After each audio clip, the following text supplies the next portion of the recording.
All right, so let me just set this up.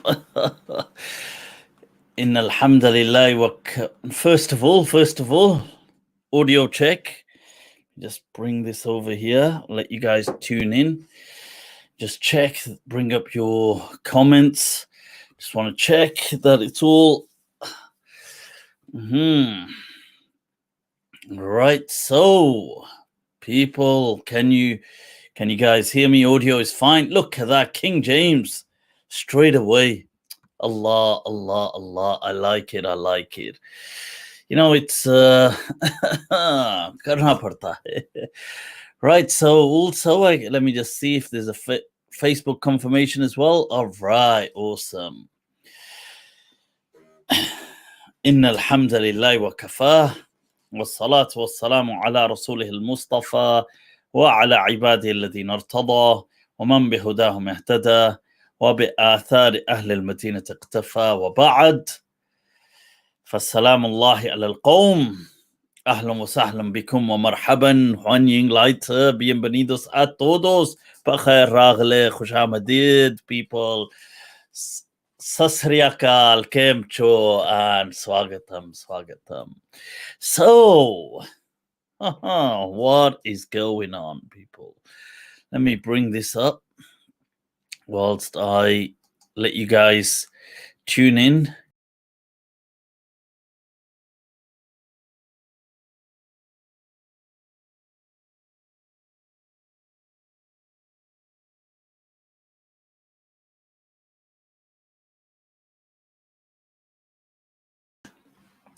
So, what we'll be taking a little look at today, whilst you guys click like and share,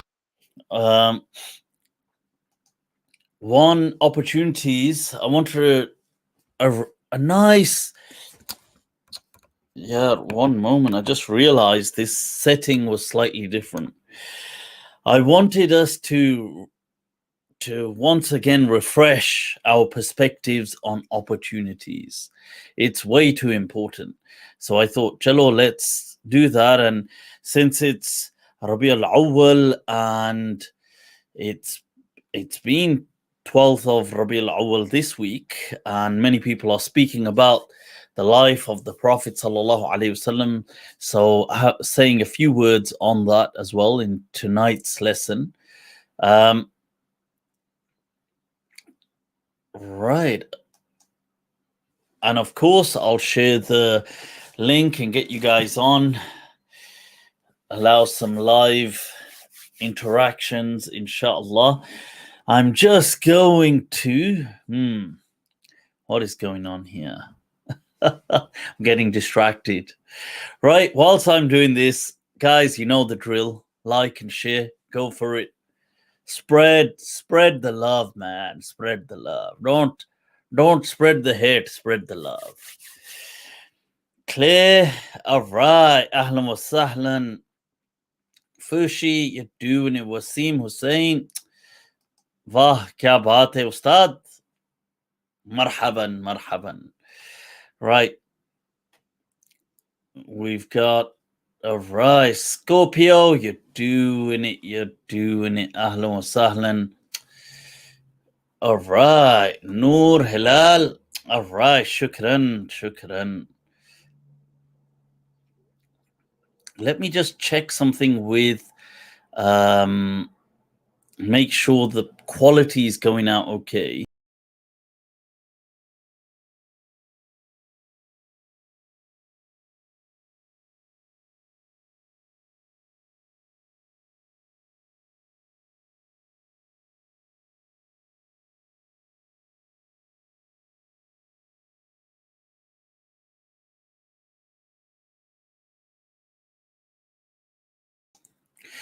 That's fine. It's just that on some occasions I've seen the quality get slightly pixelated, and I was just double checking that. So, what is going on, people? Islam has some boundaries. Chemical Tolly, you're doing it. Icy Saracen, ahlan wa sahlan wa marhaban. All right. So, salams from Australia, Mel Schultz. All right. There's the stand-up comedian Andrew Schultz. Oh, he spells it Schultz, I think. Yeah. He's hilarious, I have to say. But all right. Ahlan wa sahlan. Right. Cornerstone. Alaikum assalam. Dave Chappelle, of course. Jamal Zakaria, greetings from Indonesia. Marhaban, ahlan wa sahlan bil qawm. Huh? That's it, man. What do you make of Dave? Right? Kya baat hai yaar, mufti, you're a legend. Kahan yaar, kahan. Oh, well, everything is okay. Mufti Saab, how has your day been? Shamroz ji. Shukriya. हाल बद ना गुफ्तनी है मेरा आपने पूछा तो मेहरबानी की वाह in the words of Mir Taqi Mir, he says हाल बद ना गुफ्तनी है मेरा, that he says my condition is not one worth speaking of. आपने पूछा तो मेहरबानी की, you know, since by just merely asking you have graced us. Kya baat hai, kya baat. So what else is going on? Right. Mufti, is it Hassan al-Basri or Bisri? Actually, from a linguistic perspective, it is al-Basri. Basra can be referred to it's generally known as Basra, but it can be called with a dhamma or a kasra. But when that's the city, so Busra, Bisra, but generally always Basra. But when using the, what do you call it? The nisba, when using an affiliation, so you add a ya to it, it's always done with a fatha. Right, so it's always done as Basra. Assalamu alaikum from Melbourne. All right, people, what is going on? Wow, quite a few Aussies down under. I like it. That's good. It's good. Wow, yaar, ye dari ko ho kya raha hai? So,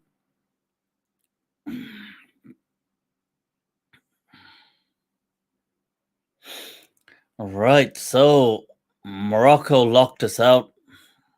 Bahut na insafi.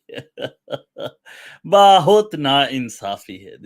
This one not nice. I'm gonna have to get on the line to the king himself for the say, excusez-moi, this one not nice. Cancelling the Brits, locking us out. I mean, most of the Brits are now double jabbed. I don't get it. What's the situation here? Nora, ahlan wa sahlan wa shukran. Mufti, what is look at this deep question straight away. People going straight on to Lawh al-Mahfuz. You know, I love how people think somebody, let's say, who studied Islam has very clear understandings of the unknowable. Tell us, what is Lawh al-Mahfuz exactly?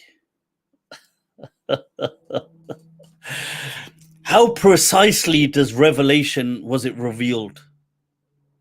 What is the nature of revelation ontologically? I think they overestimate what learning is about. Yeah.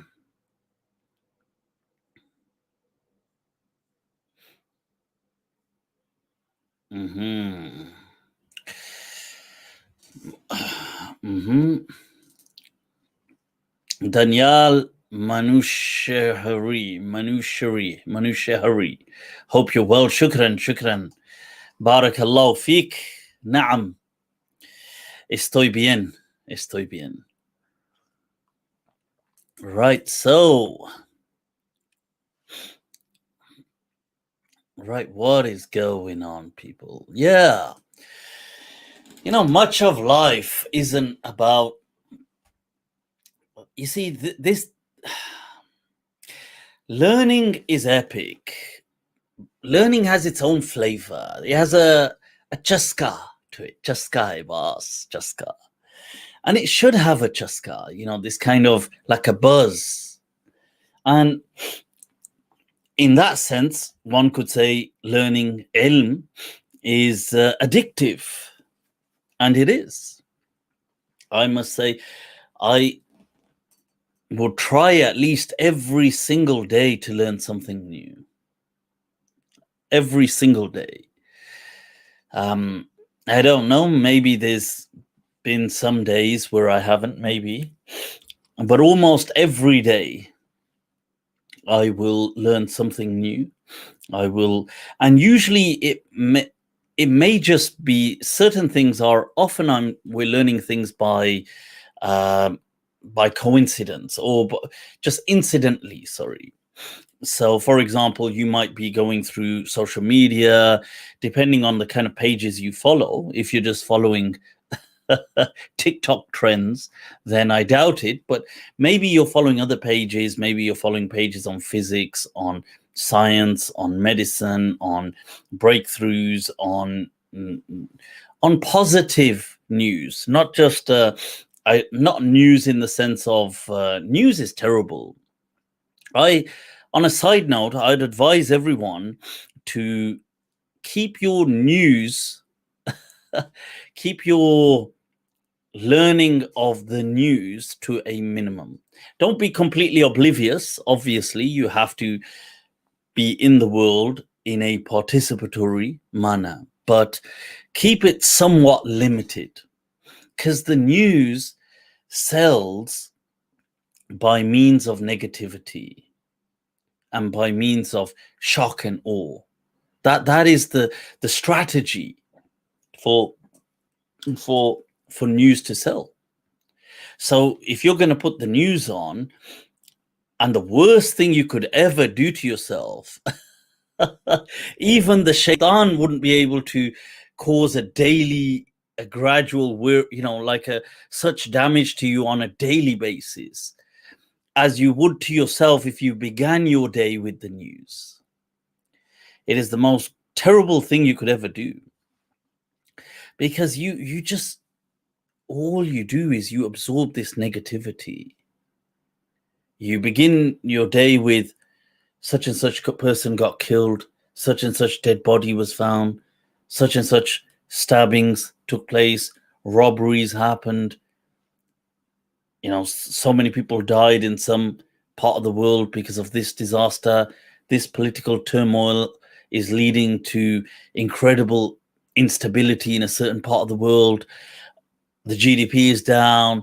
COVID is killing people. I mean, that's a terrible thing to do to yourself, to begin the day like that. It's treacherous. You want to begin your day with positivity.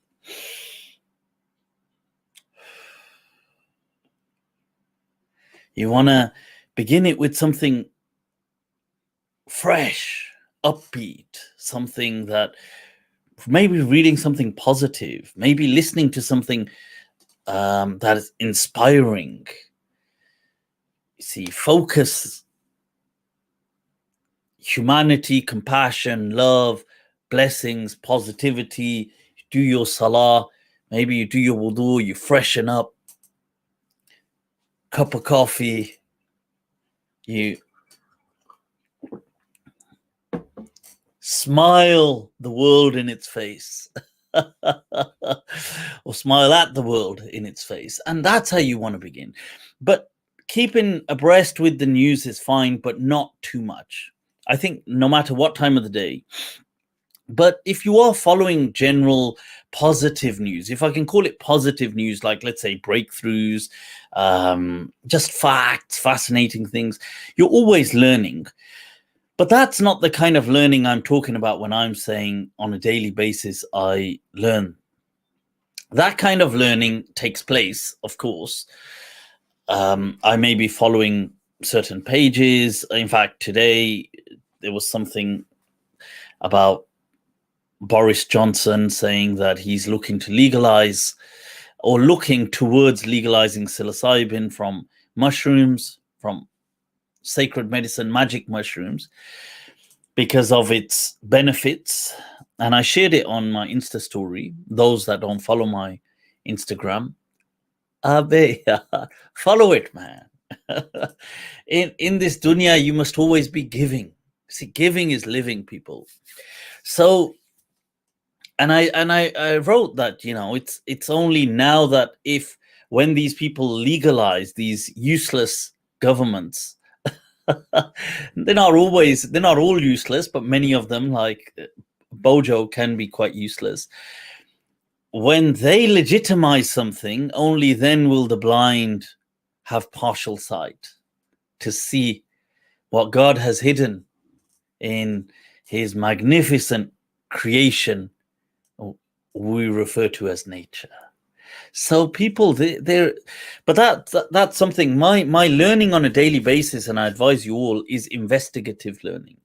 So what I tend to do is often during the day, or even if not, before going to sleep, I tend to do. I know it's not always a good thing to be on your phone and stuff like this before going to sleep, but what I will do then is I will pursue a series of questions. Often my research, let's say if I'm searching something Islamic or that in that realm, it will be in Arabic. So I may have an investigative question and I'm going to type it in, and then I'll get another response, and I'll read that and type in another question. And I'm kind of developing this learning thing. I mentioned last week, I don't know why, but of late, I've been quite obsessed with the pre-Islamic tribes they had in Arabia. I don't even know why or how I got into this. I've just got into it, and for some reason, I'm like hooked on it. I'll be searching, like I'll be looking up Cha. So what was how I'll be looking at the relationship between Bani Dabba and let's say Bani Tamim, and then understanding Cha. So this tribe did this, and this tribe, and then and I don't even know why I did it. But I seem to have got hooked onto it. So let's get down with this. Crypto is booming. Yep, that's true. I just saw that today. I was like, "Wow, I like it. This one, I like it." Plenty of investments in crypto. So that's something I have my kind of feeling about anyway. That crypto is the future. So to me, I'm invested in that anyway. So I did notice that today. I was like, wow, surprise attack. I saw BNB was up, Ethereum, Bitcoin, the main ones. I was like, I like it. So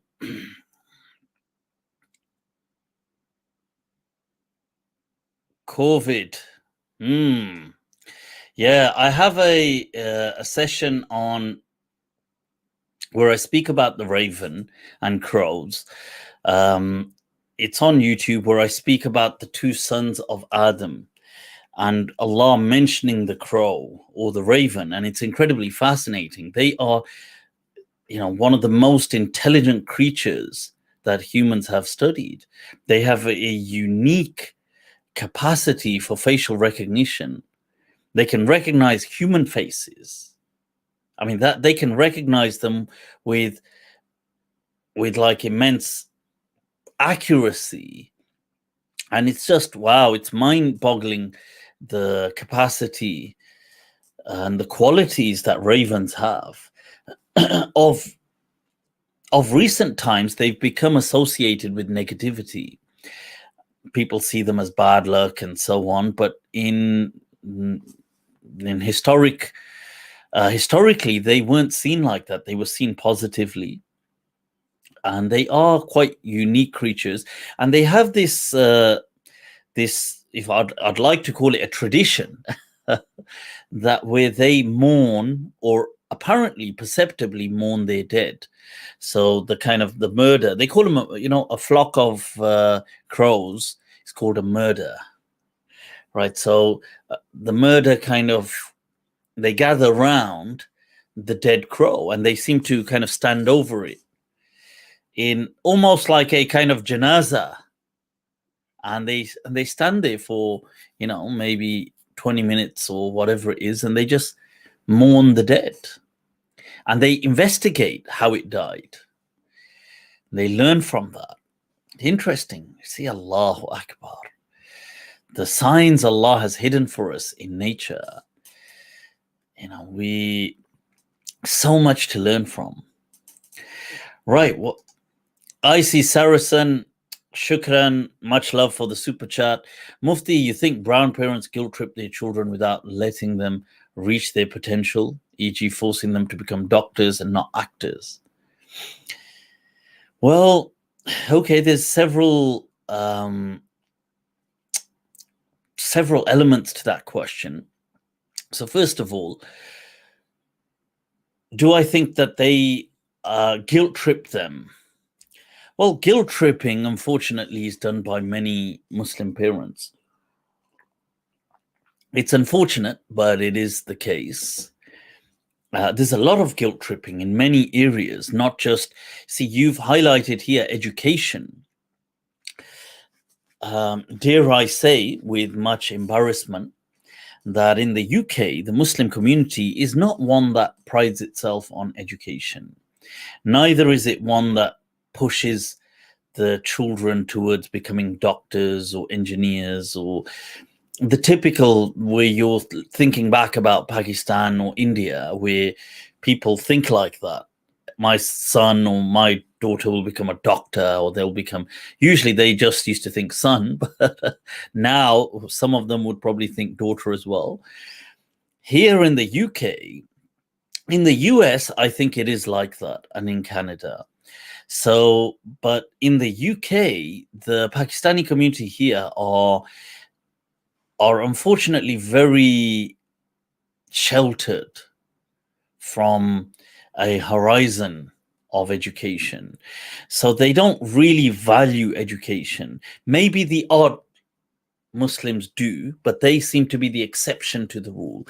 Maybe now things are slightly changing, but they haven't tipped the scale significantly yet, because it's, you see, the Muslims here come from a very rural background, so they don't, it's not that they don't believe, it's not that they don't value doctors or things like that, but I think there's a story. We all carry an ancient script within us, and on some levels, perhaps an even more ancient script, as Carl Jung would argue, but we carry a script within us. And this script for many of these Muslims in the UK is one of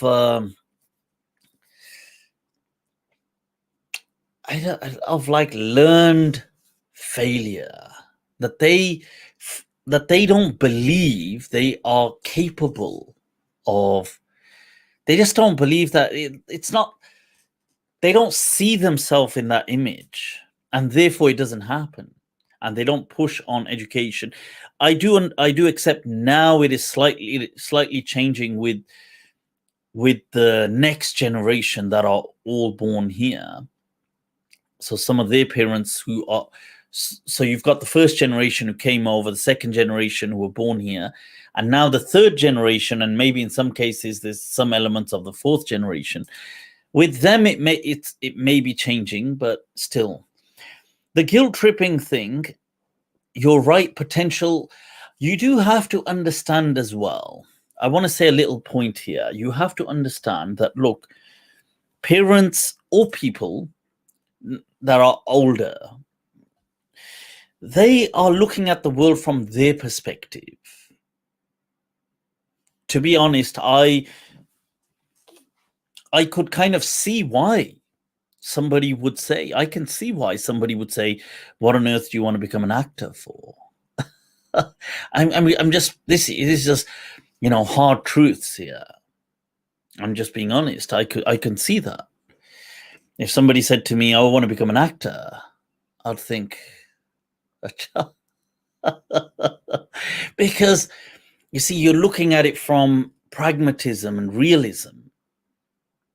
You're not looking at it from an ideal sense that, oh, that's amazing. You want to be an actor? Acha.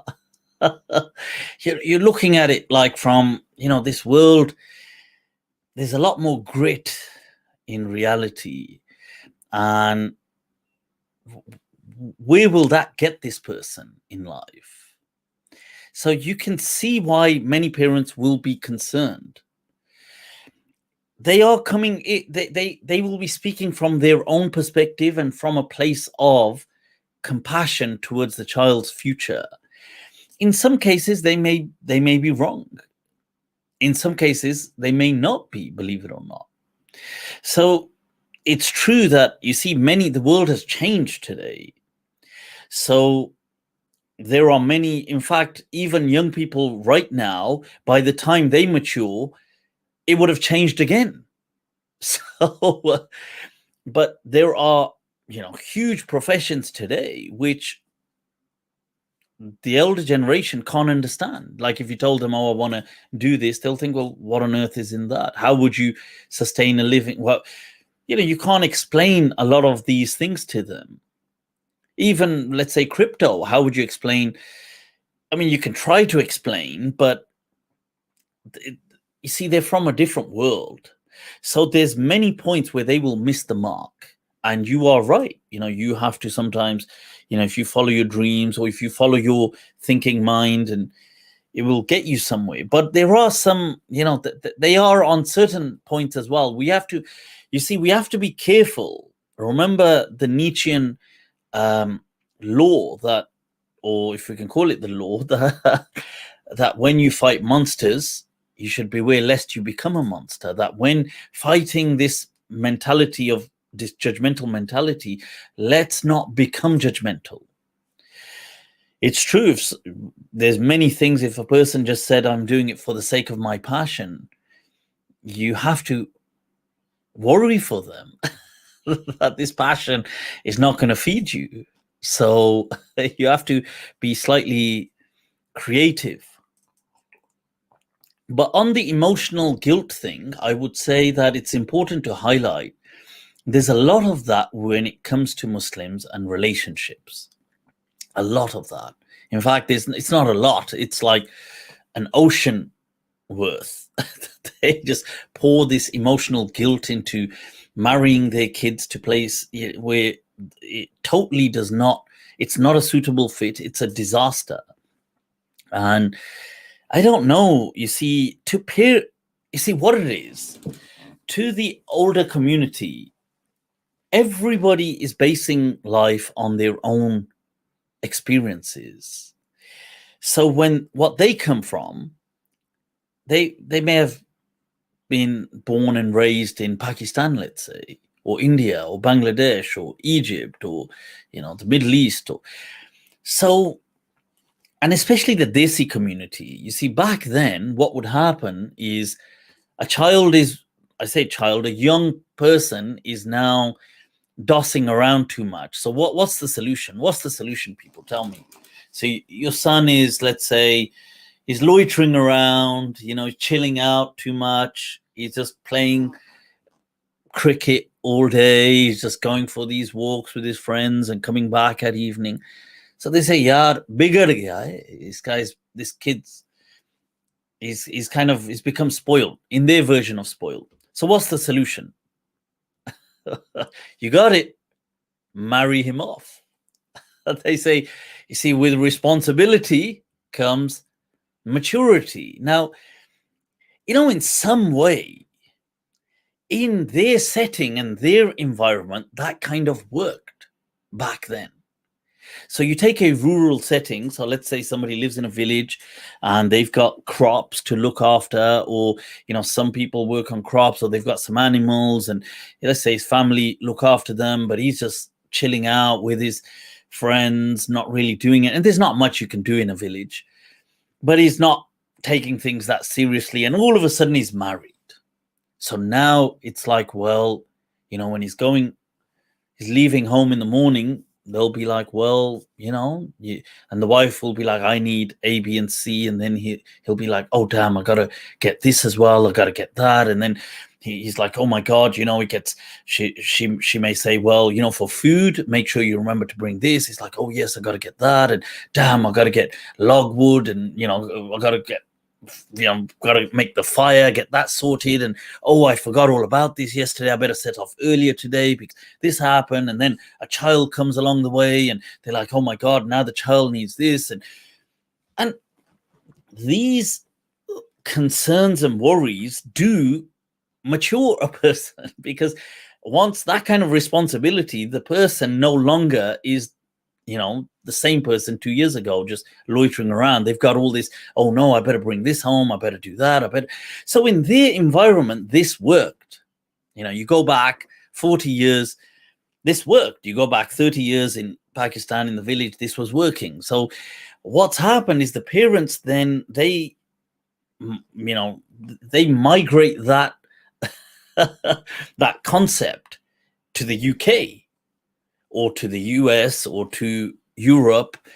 But here it doesn't work, because here you don't need to go chop firewood and check if the cows are tied up or if the milk bean, everything, life is okay. You're still going to have running water. You're still going to have, the gas is still going to be running. Okay, you could do some job and get some money and get something from the state. And you see, it doesn't mature you, because it's a different environment. So the parents are still migrating their old concepts and trying them here. And in the process, they're ruining lives, because the relationship is a disaster. And to get the children into it, they usually emotionally blackmail them. So this is something really the Muslim community needs to walk away from instantly. This whole thing of blackmailing people, and I say blackmail, but they'll emotionally blackmail. I'm not talking to you. It's like, well, and then kids, I say kids, but okay, these young people, they then get married and they don't know how to handle it, and it becomes a disaster, and then you ruin another person's life in the process. And God forbid, there's children, and now the children are. So this kind of stuff, may Allah grant people ease. I speak to people almost, if not daily, every other day, and there's issues like this, serious issues. May Allah make things easy. Ameen. And there are, I get the fact that people are also moving away from these kind of to more independent, self-driven, let's say, their own relationships, and there's a lot of that as well. And really, we need to dedicate a whole session to talking about things like this, because I would say as well that we see, when it comes to things like relationships, one of the most important lessons is, somebody just asked me recently about people trying to enter relationships with certain advantages and certain things. You see, I've said that you have to remember something. If there's one law you can take with you, is don't, as far as the intent is concerned, don't hurt people. You cannot stress this enough. Whatever your understanding is amongst yourself, that's fine, but don't hurt people, because people have no idea how much devastation continues. You set like an avalanche into motion. And so that's just one thing that I would really stress. Right, let's move on. All right, so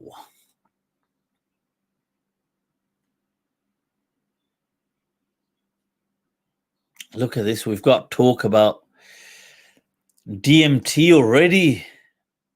They drink ayahuasca. Well,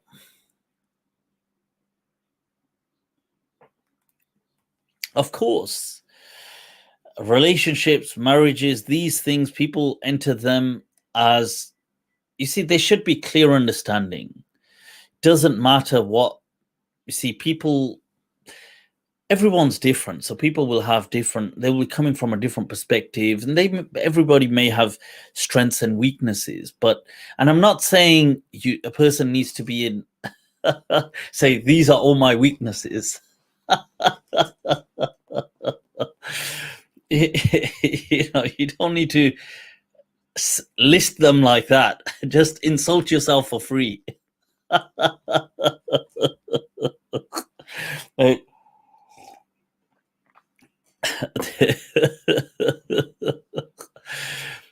can't remember. There was somebody who came to, was Shabi, I believe. He was a great Shabi is a great scholar of the Tabi'een. I believe it was him somebody came to, and I believe a woman, and she said something about her husband. She was trying to say, oh, I think she wanted affirmation that he's an all right kind of guy, isn't he, though? Oh no, sorry, no, not the wife. The man came himself. He's talking to Shabi, and Shabi says to him, "Look, of course," and then in the process, he just lists so many of his weaknesses. He says to him, seriously, he says, putting it aside, he says, so what if you're puny and you're kind of like beady-eyed, goggle-eyed, and you've got like skinny calves, but you've got a solid heart. That guy's thinking, yeah. That's a nice double backhand compliment right there. Right, so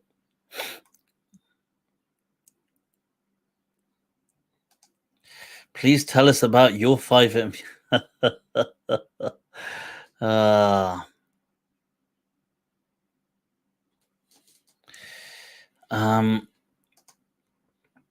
Mufti, could you dedicate a series of episodes on the various Mamluk, Turkic, Afghan, Mughal Sultanates brought Islam? Sure, why not? Why not, inshallah.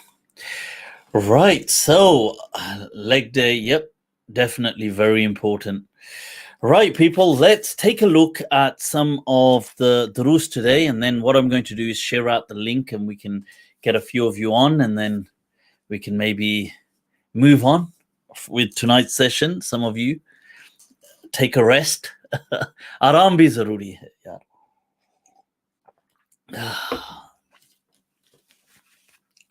What is it? What's the poet? He says,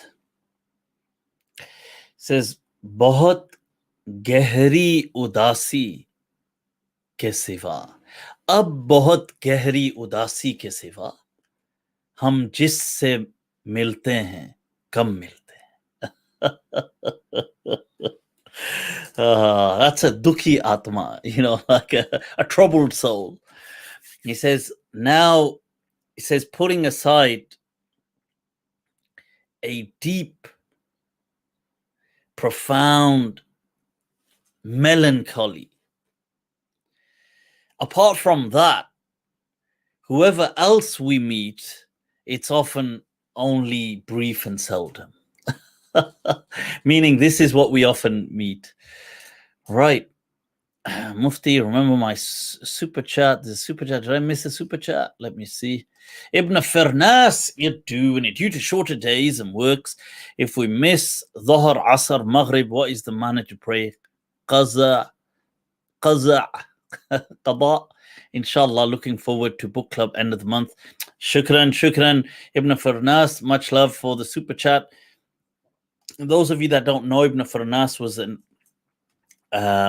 not our Ibn Farnas, but Ibn Farnas was an amazing Muslim scientist, if you'd like to call him that, or somebody who came up with great inventions. He was one of the most profound, curious minds in Islamic history, and he tried to invent one could say almost like a prototype of a plane in his own day and age, and was severely wounded as well in the process. But yeah, so to make up for salah, you simply pray the fara'id, the fard part of the prayer, whenever you can pray it. So it's as simple as that. So you're saying if you come back and you're going to pray them with Isha, you can pray them with Isha.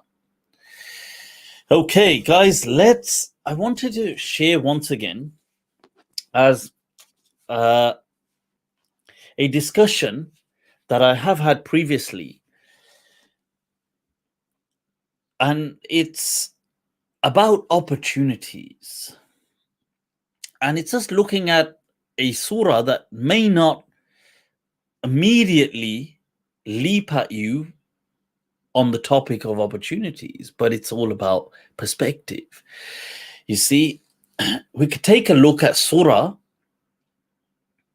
Abasa wa tawallaa, incredibly famous, very popular, well known, about frowning and turning away. Now, everybody knows about this surah, and it's something which it has its original, its fundamental meaning. Everybody knows that. Most mufassirin will say this was speaking about the Prophet sallallahu alaihi wasallam, and when Ibn Maktoum came and the Prophet was doing da'wah, but Ibn Maktoum was interrupting, and it was quite inconveniencing. And we know that that's the base meaning. But you see, one of the I keep saying this, that one of the most miraculous features of the Quran is whatever you bring to it, it will also intimate meanings that reflect what's going on in your life. That there are multiple meanings the Quran will give. It will have its base meaning, but it will always give multiple meanings to people that are reading it. About some people have, by the way, challenged that with the base meaning, the original meaning, Abasa wa tawallaa, the frowning, that this was not the Prophet sallallahu alaihi wasallam, this was somebody else, and that may be possible as well. There's not really, that's not the point of discussion. Some people have said it may have been Umar ibn al-Khattab radiallahu an. Some people have said it may have been Uthman ibn Affan radiallahu an. Different people. It's not really too relevant with what we're discussing. I don't personally believe that it's a problem in any way in trying to say that, oh, this was the Prophet sallallahu alaihi wasallam. This is not something that the Prophet sallallahu alaihi wasallam, according to the main view that most of the mufassirin say that was the Prophet with the original or the base meaning, that Abasa wa tawallaa, it's not that the Prophet was frowning upon this person for being like that, but it was that the person came because he was blind. He was interrupting. He was interrupting and the Prophet was in a gathering, in a meeting with the chiefs of that tribe, and this was inconveniencing because it's like, we understand he's got his reasons, but he was barging in and he was inconveniencing. And Ibn Ashur writes in his tafsir, the great Maliki scholar, that look how with that, let's go with that narrative in mind, look how beautifully expressed these ayat are, that how Allah is addressing them in the third person, but not in a kind of rebuking manner, but just explaining the nature of what happens in the world. So that's the meaning. But what I wanted to share with you guys is you take a look at this surah, and I have spoken of this previously, that Abasa wa tawallaa. And I want you to think of yourself in life. How many times have you frowned and turned away from something that has come to you? How many opportunities may have come to you in life, but you turned away from them? You thought, as in an ja'ahu al-a'ma, that this, not about the blind, but that this opportunity is something that you see as with a defect, that this defective opportunity has come to me. It could have been in your personal life. It could have been about work, an opportunity, a job, and a business, opportunity that's arisen for you. It could have been on relationships. It could have been about a friendship. It could have been just an adventure in life. How many paths opened up in front of you? But Abasa wa tawalla an ja'ahu al-a'ma, that you thought, yar, this. وَمَا يُدْرِيكَ لَعَلَّهُ يَزَّكَّى. You see Allah saying, how do you know that whether that would have brought about fruits for you? See, how do you know? Oh, يَذَّكَّرْ فَتَنْفَعَهُ الذِّكْرَ. See, or maybe it would have developed you in certain ways that you couldn't, you can't envisage. That amma man istaghna. See, now that's interesting, that istighna, that this here, the one about being independent or seeking also rich wealths, that how often have you, and I include myself, we thought that not this defective thing, we want something absolute about riches. We don't want something that's just down. It's got to be 100 out of 100. I just want that great. It's got to be either that job or nothing, that career or nothing. Either my business takes off in this way or nothing. Either I marry an absolute supermodel or nothing. See, amma man istaghna fa'anta lahu tasadda. Allah. وَمَا عَلَيْكَ أَلَّا يَزَّكَّى. See, you're setting for opportunity, for you set your eyes on these other things that you are all about. You will cater for them. You will go out of your way for them. You see, all of a sudden, these verses, they give a different meaning. وَمَا عَلَيْكَ أَلَّا يَزَّكَّى. See, how do you know that these things may not bring fruits? They may just bring struggles, sorrows, difficulties. وَأَمَّا مَنْ جَاءَكَ يَسْعَى وَهُوَ يَخْشَى فَأَنْتَ عَنْهُ تَلَهَّى. See, but that which comes to you, see, with this secondary, tertiary meanings here, I'm not going with here we've got a person, but by extension, this could be speaking about opportunities that come to you, striving. They come to you. Anta anhu talaha. You're too busy turning away. Who wants that, See, sometimes it's interesting, like think about it, that you have no idea where Allah is bringing your rizq from. No idea. Behind this, what could appear just as a tiny behind, there could be a powerful stream just awaiting to be unlocked. But anta anhu talaha. You're like, I don't want, it's gotta be that or nothing.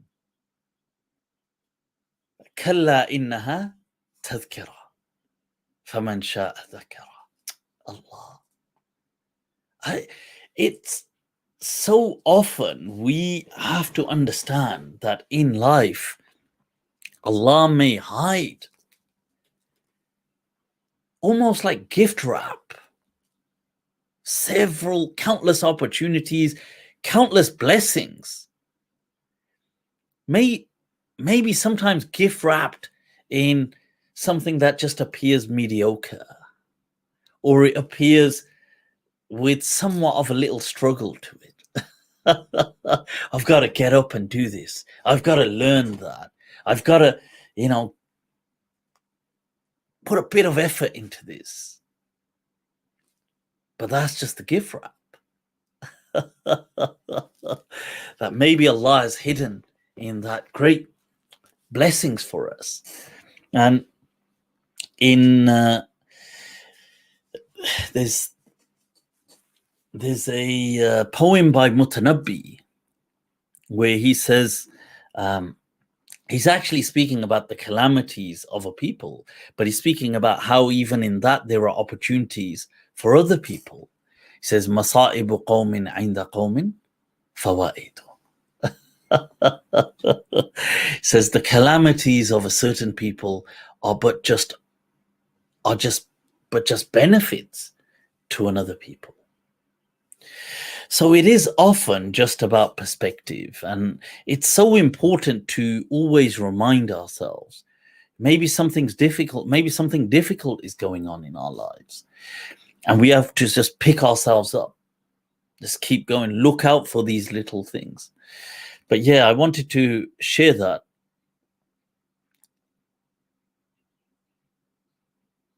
Right. Mufti, I was the first Mirpuri to get into Yale. Khalik, you've done us proud. So kids want to be YouTubers nowadays. There was a meme that I was where the person says he's building up, like, I'm going to do this, I'm going to learn about this, I'm going to grow up. No, this is it. I'm going to grow up to be an astronaut. I'm going to be a doctor. I'm going to be an engineer. Then the final one is, welcome back to my YouTube channel, guys. No, YouTube is good. YouTube is good. All right. So, Gold Globe, you're doing it. Much love. Shukran for the super sticker. Chaos is a ladder. I don't know what that means. Rosie, shukran for that. Greetings from Nigeria, from Nigerian Mufti. Ismaila, shukran, ahlan wa sahlan. All right, we've got greetings from Jersey in the Channel Islands. All right. So we're talking about people. Ahlan wa sahlan wa marhaban. So what is going on today, people?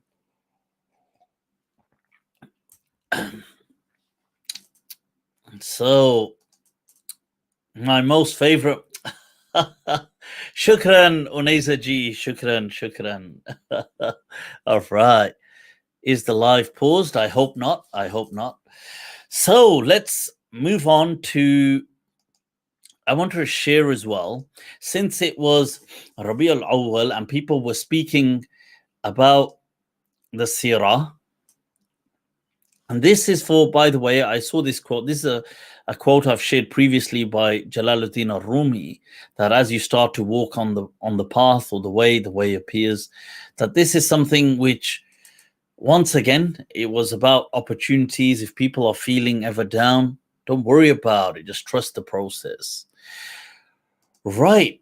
It being Rabi al-Awwal and the many people speaking about the life of the Prophet ﷺ, and it's Mawlid. It was Mawlid earlier this week, and there's the age-old discussion that people will say, look, should we celebrate Mawlid or not? To me, these kind of questions don't really mean much. it's up to people. People want to celebrate it, they can. People don't want to celebrate it, they don't have to. There's nothing in the Quran or Sunnah that speaks about the birthdays of the prophets or anything like this.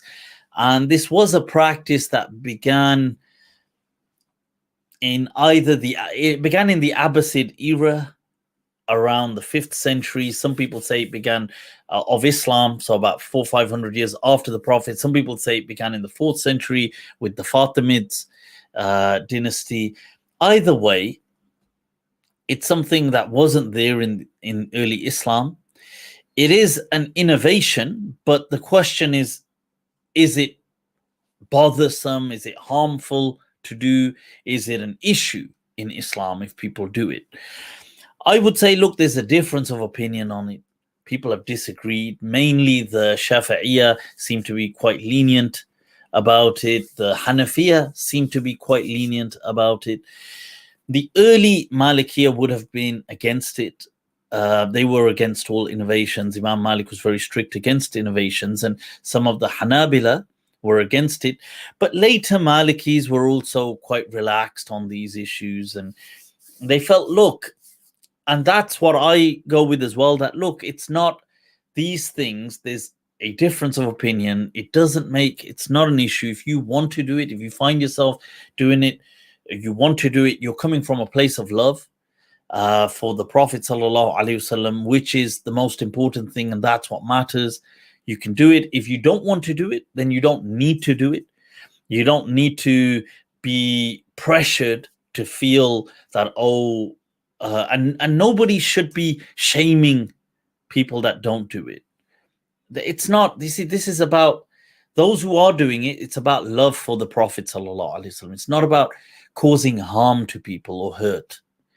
And likewise, so that's as far as the topic is concerned. My only thing is that previously I don't find myself in favor of, this is my personal liking and disliking. I'm not about processions and, not demonstrations, but processions, these kind of long taking to the streets and, chanting and doing all these things. And sometimes you see that, especially where there are non-Muslims around, can cause inconvenience. I don't think if people want to do it and that's their thing, that's fine. To me, that's not how I would see it, but I would see this more about those who are doing it. It's for the love of the Prophet sallallahu alaihi wasallam. So rather than going on a procession on the streets, which doesn't really change anything, I would say, how about you use this day to say that, I know we're going to go around and feed so many poor people out of love for the Prophet sallallahu alaihi wasallam. I know, how about this is the Prophet's birthday, so we will book an entire restaurant homeless people can eat from here. Like, let's say there's a buffet or there's something. Or how about homeless people, we will get them free haircuts and free, I don't know, how about we will provide a certain thing. You use the day to spread love for the Prophet sallallahu alaihi wasallam by showing humanity what the Prophet was about caring for people. I find that very productive. I find that much more beneficial than just going for a march because we love the Prophet sallallahu alaihi wasallam, we're going to march.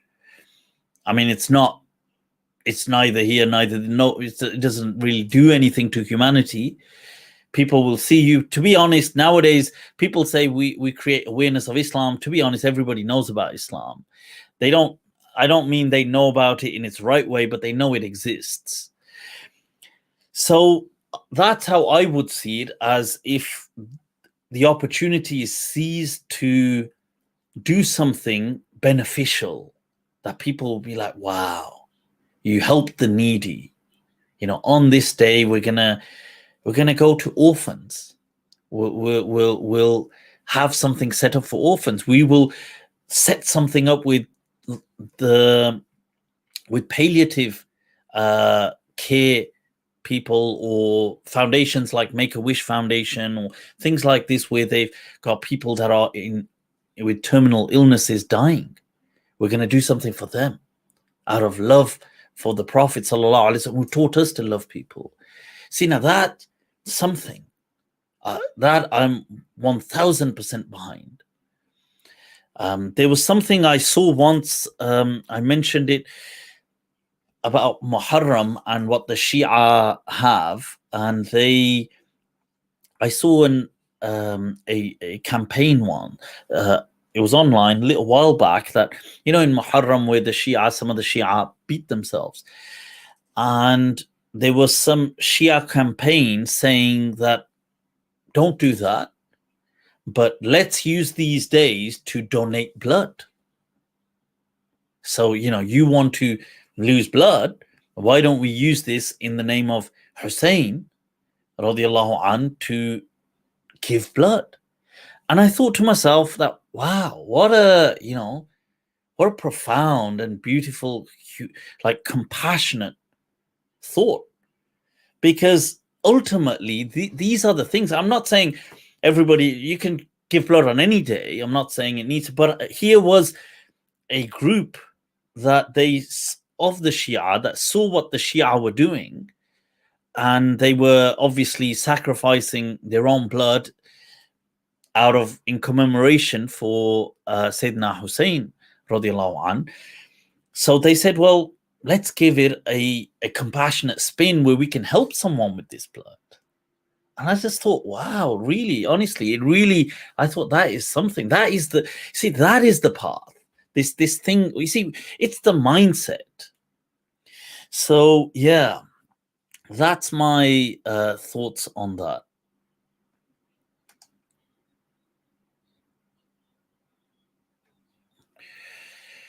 Right, shukran. May Allah bless you, Night Diver. You've honestly brought me back. Shukran. Allah, may Allah be praised and may He bless you. Ameen, and keep you cheerful and smiling. Right, bringing back this here, we've got, in light of what we're saying in Surah al-Anbiya, verse 107, وَمَا أَرْسَلْنَاكَ إِلَّا رَحْمَةً لِلْعَالَمِينَ. See, we have not sent you but as a mercy for the worlds. وَإِنَّكَ لَعَلَى خُلُقٍ عَظِيمٍ. See, ties just so harmoniously in with that message, that can you imagine, wallahi, if in, let's say, people made it this month thing, the month of the Prophet, Rabi al-Awwal, or even if it was the Mawlid day, but we set it in like that we're going to have collaborative efforts where the homeless can get this, where orphans will this, or children's hospitals, there'll be toys given to children, or we will, certain people would dedicate certain things to cancer patients. And can you just imagine the profound worldwide effect of this?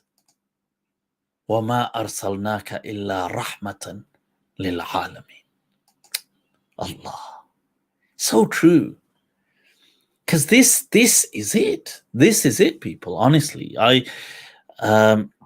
what you have there in Surah al-Qalam, that إِنَّكَ لَعَلَى خُلُقٍ عَظِيمٍ, and a verse that we've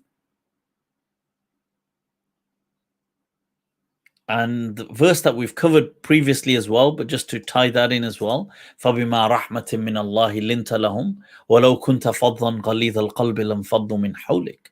That, by the blessing, the mercy of God, that you were soft for them, that you were generous, that this is if you had of you been harsh or hard-hearted, that these people would have deserted you, they would have walked away from around you. And notice how the verse goes on to say, وَاسْتَغْفِرْ لَهُمْ وَشَاوِرْهُمْ فِي الْأَمْرِ.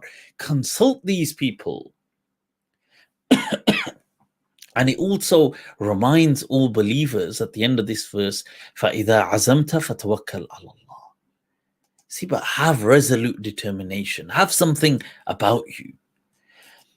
So yeah, this is really the message of the Messenger of Allah sallallahu alaihi wasallam. Think about this. The Prophet sallallahu alaihi wasallam, who was known in his time to his tribe, some of the hardships that he went through. Now check this out. His daughters, except for Fatima radiallahu anha, all his other children passed away in his lifetime. Yeah. That must be one of the most difficult,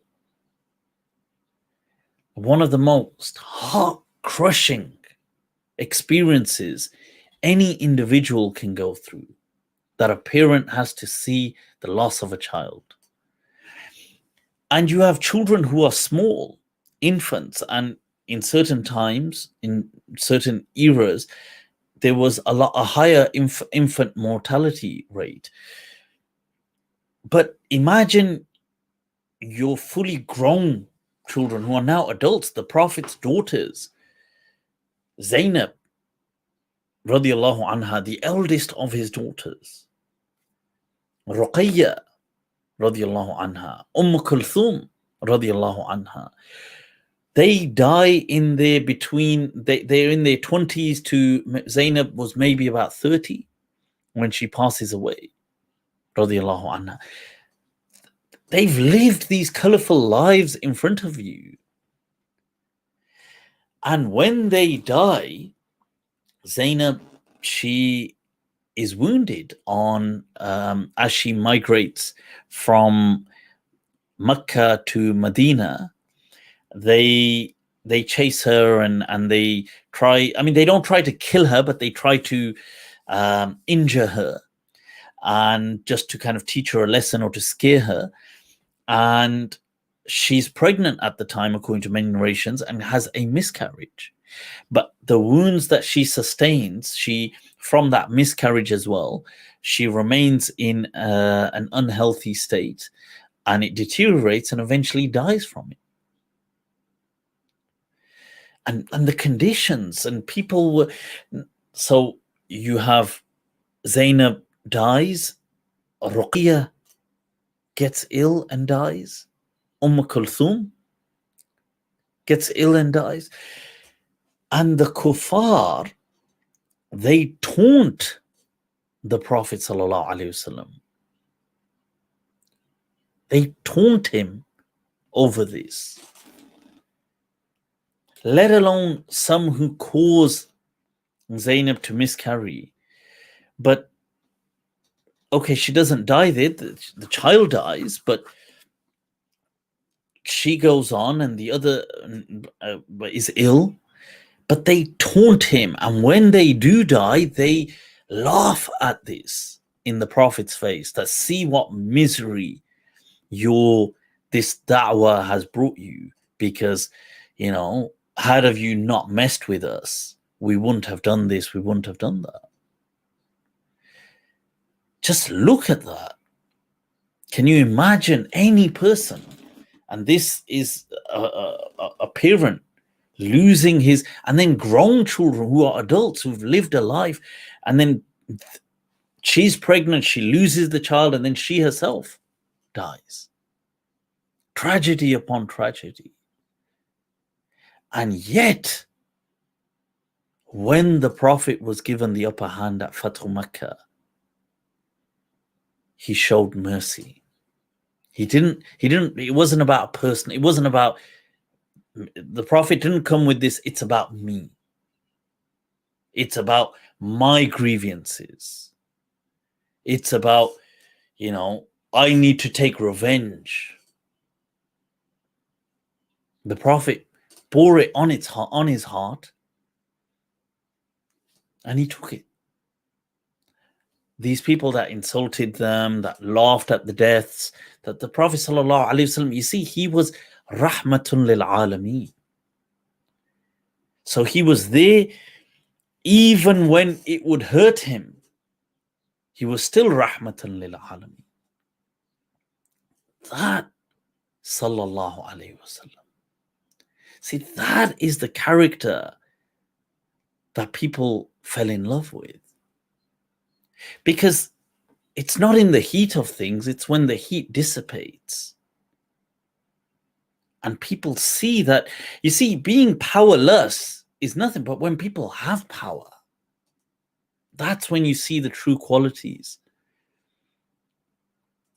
And it's this message that, if anything, it needs to be more and more brought to the forefront. You know, it's a shame, I say this often, that, you see, history, because I get it that in history, people, they want to talk about great events. But it's a shame that the Prophet's biography is characterized by battles, and it's set around, the landscape is mapped out by battles. And unquestionably, the battles played were important events as well, because sometimes they were defining moments. Like the Battle of Badr, it was a defining moment. These things were I get that. But it got turned into only seer wal maghazi.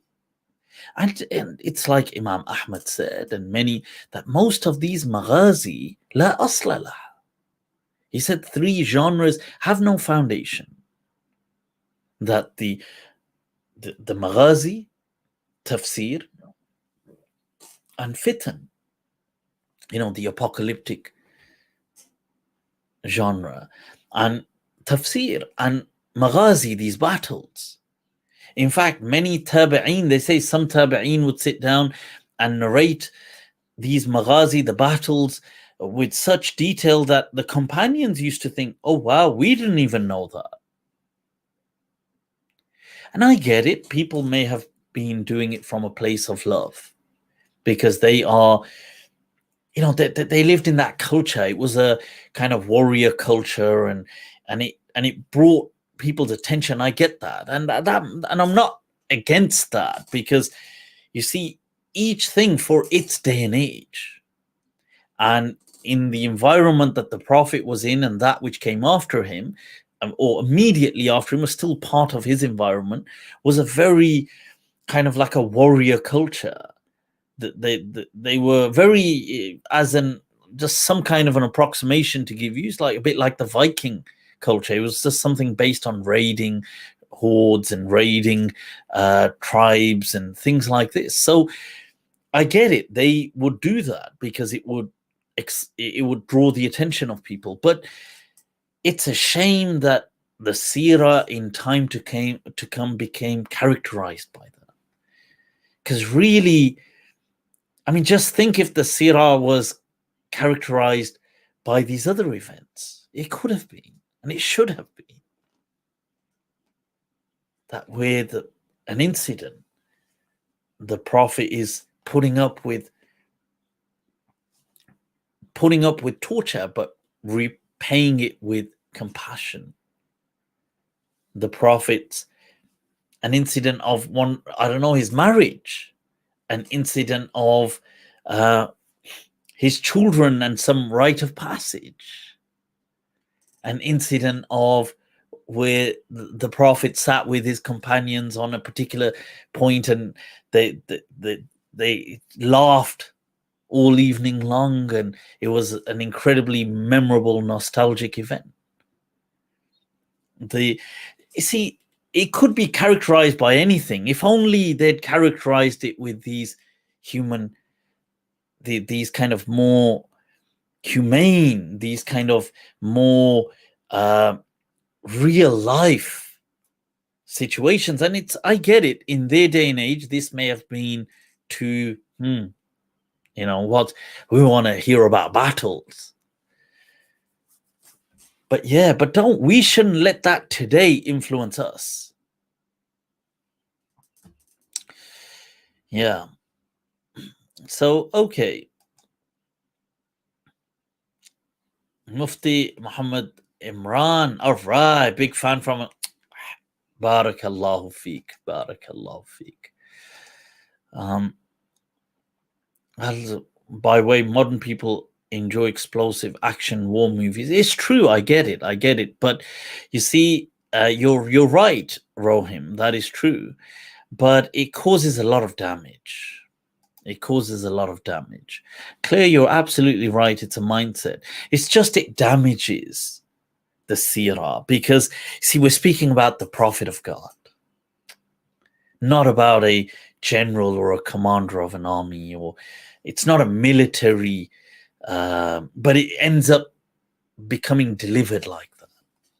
Because if we just speak about battle, it's like if I spoke to you about someone and you don't know about them. I introduce someone to you. Let's say I introduce a friend to you. You don't know him. I say, well, this is my friend Tariq. You say, well, okay. You can't see him. I'm just talking about him. You say, tell me about him. I say, well, he, let me tell you about this business deal he's doing. You say, okay. I'll tell you. Say, okay. Next day, I'll tell you. Say, tell me something about him. I say, okay, well, he's just, he's really invested in crypto. You say, oh, okay, interesting. The next day, you say, tell me something about him. I say, well, he's just started a new business startup, and and if every day my only thing I tell you about him is corporate or business related, then the image you're going to have of him is some very somebody just dedicated to finances and money and making money. And imagine that's not him at all.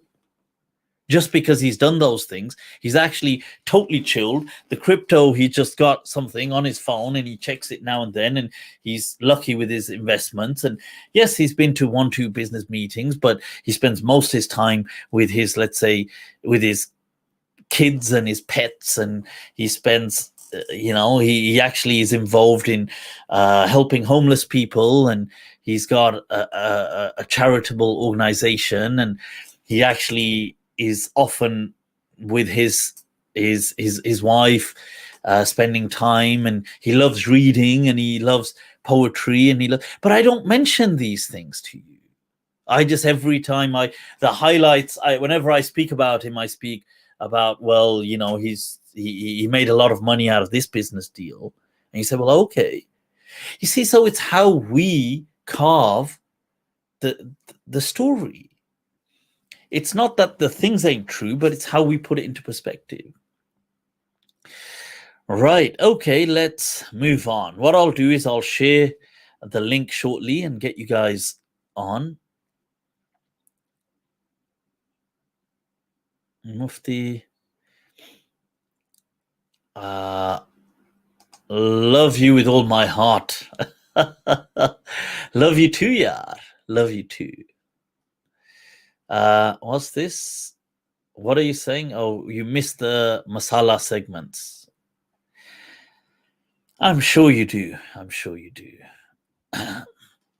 You see, I've been quite clear that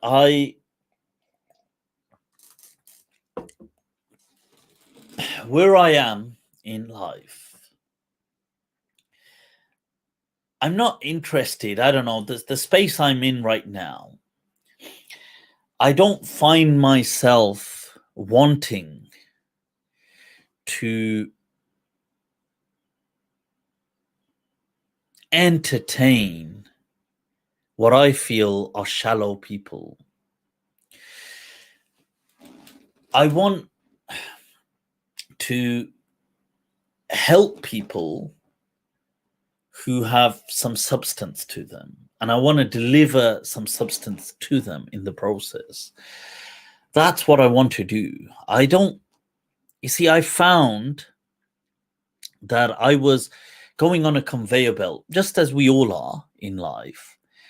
And it's fun and games, and it's all good, it's entertaining, and I get it.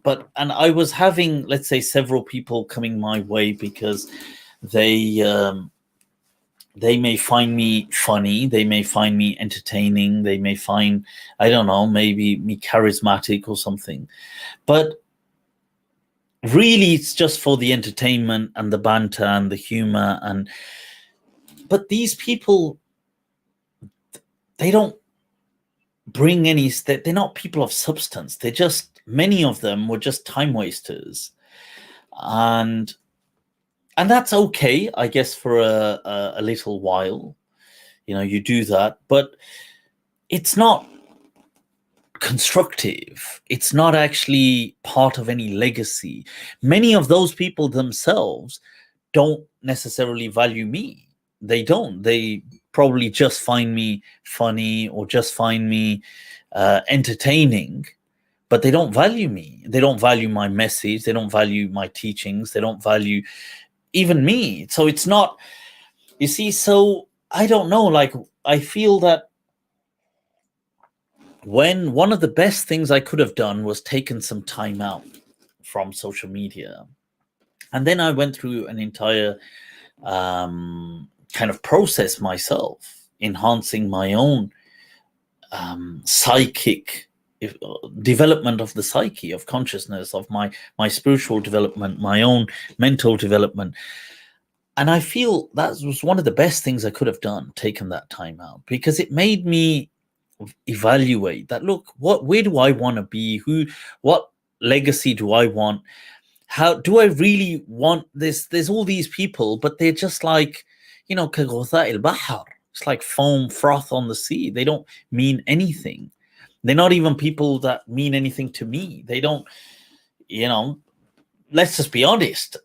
Apart from contributing views to my videos, which too can be something of a disease and an addiction, because once you get caught in this, you also become part of the system, and you want, I think anybody that says that's not the case is either incredibly profoundly exceptional as a human being, or they are just lying. They're either lying to themselves or they are lying to people.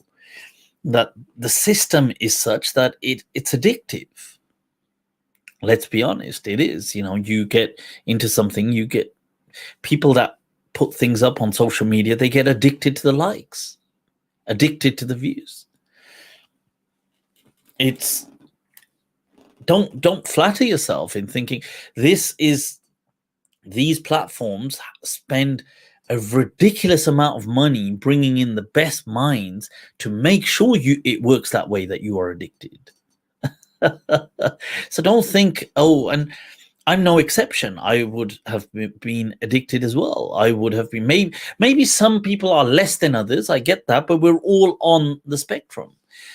And I think taking time out and having that realization was really important, because you think to yourself, look, I don't want to. I don't want to do that.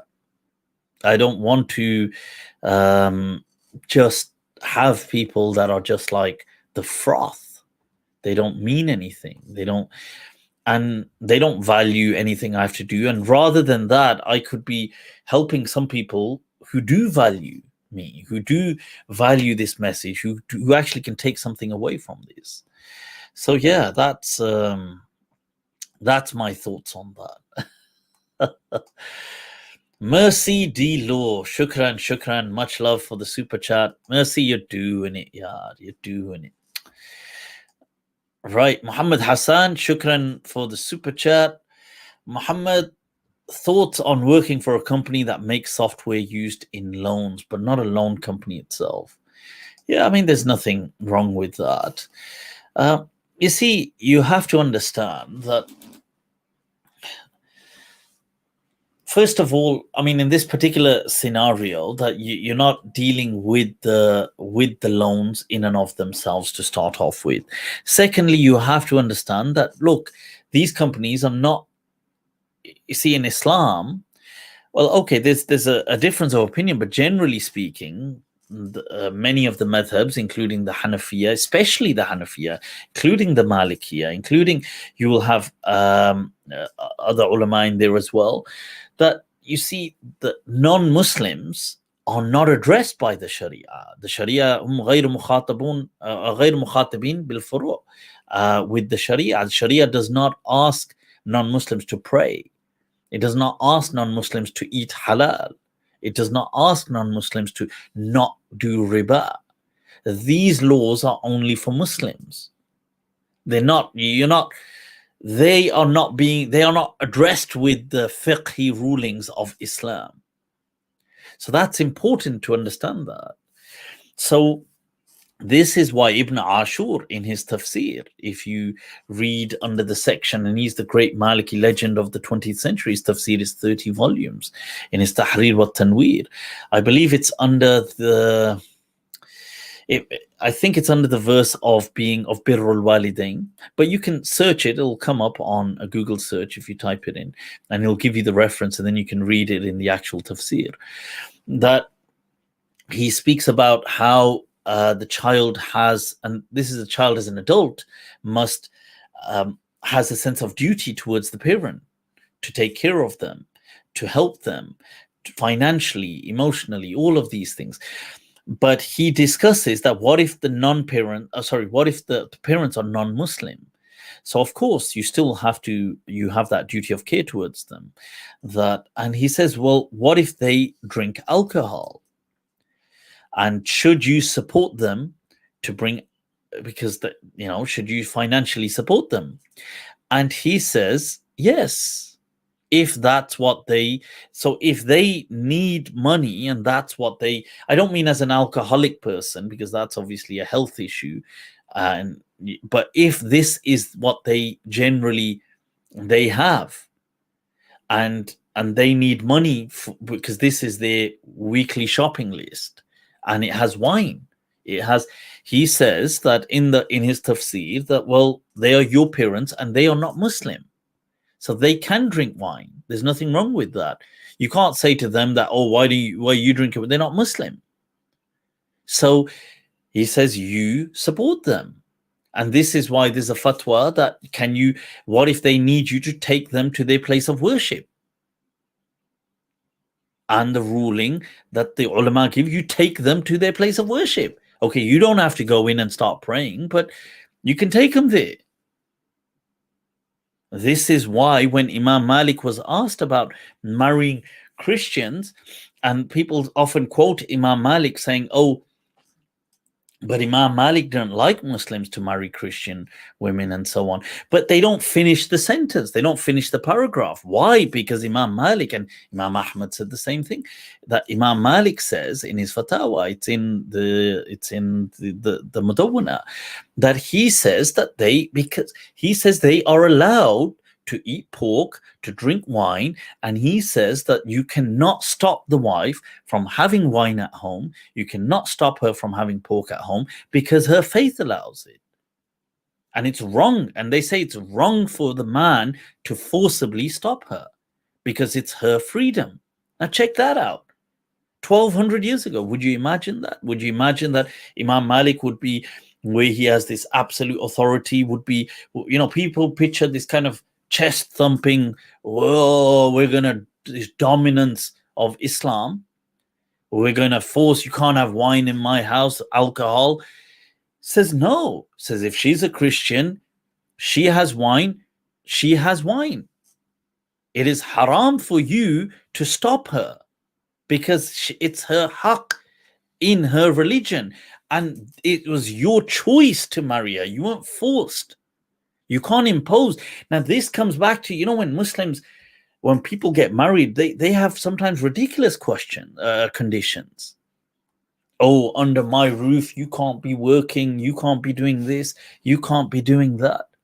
Look how Imam Malik is speaking about to a non-Muslim. You can't even have this rule about under my roof, you can't have pork. Says, who the hell are you? Says, that's her God-given right. She's not a Muslim. According to Christianity, she can eat it. Imam Malik's reply to this, it's in the Mudawwana. Ibn al-Qasim is speaking about it. He says that much greater than these things are that they don't, that they say Jesus is the Son of God, and Allah has yet condoned them for it. أَقَرَّهُمْ عَلَى ذَلِكَ.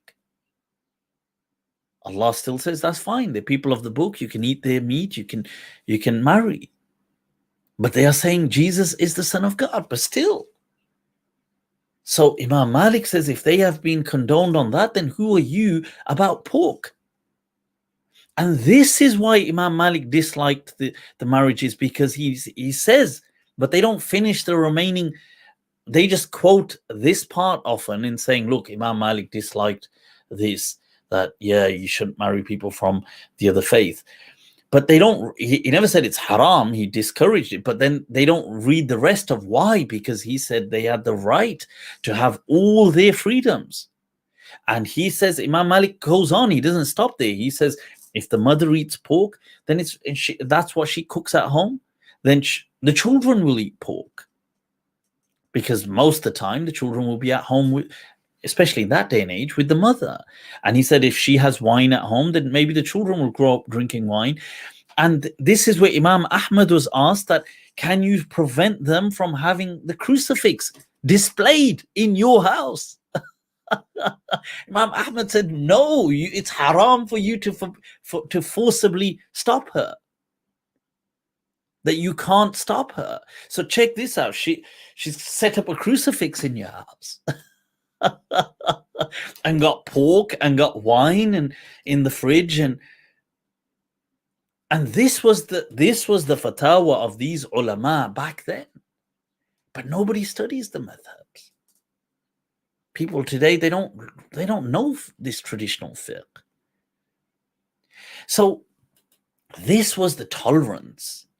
People today say they marry Muslims and they lay ridiculous questions and ridiculous conditions. Sorry, you can't do this, you can't do this. I don't want you speaking to your family. I don't want you going home to your parents. I don't want you leaving the house without my permission. I don't want you. Is this a human or a pet? You might as well just get yourself a pet. And that was the imams, like Imam Malik, saying this is how you can't even prevent her freedoms, which you consider haram in Islam.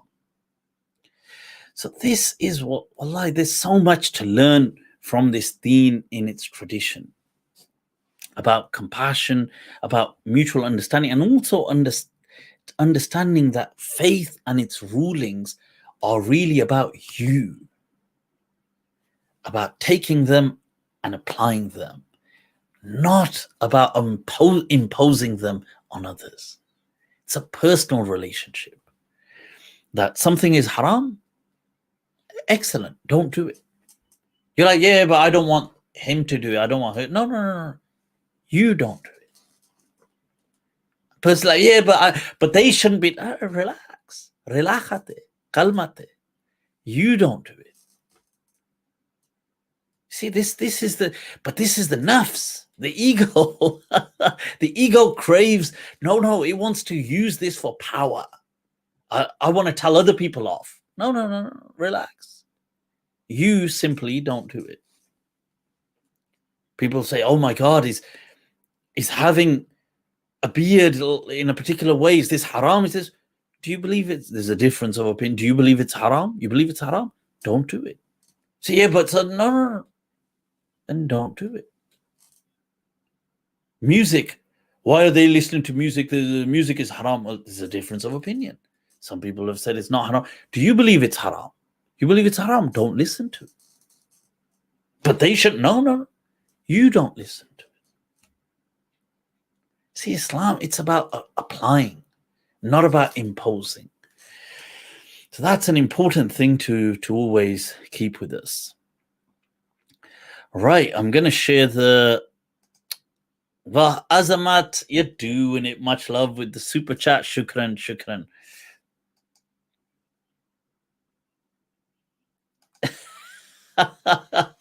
Can't go to bed with a pet though. Yeah, but I mean, you won't be going to bed with the other person for much longer if that's the attitude. Yeah. Allahu Akbar. So I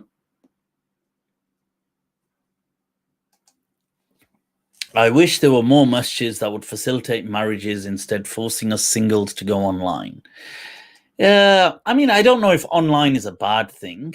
I don't know if online is a bad thing. I think online could be a good thing as well, that you have greater scope, but just be, I think, look, just have your sense about you, that's all.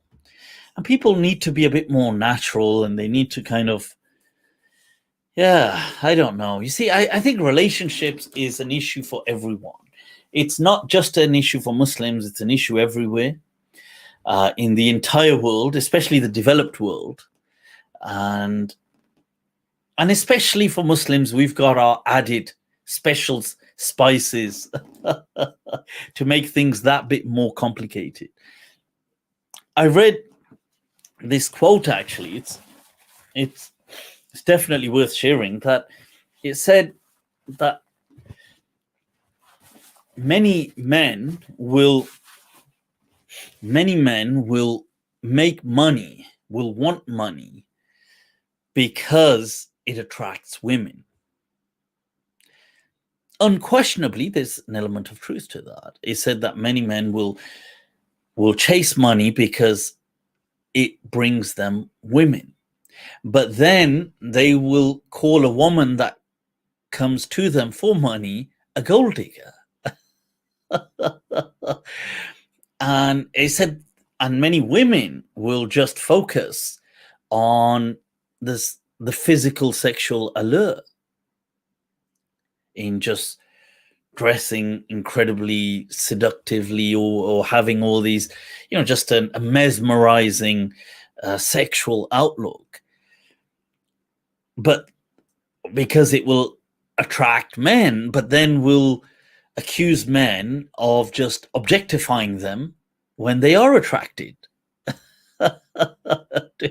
So it's a strange world. What's that?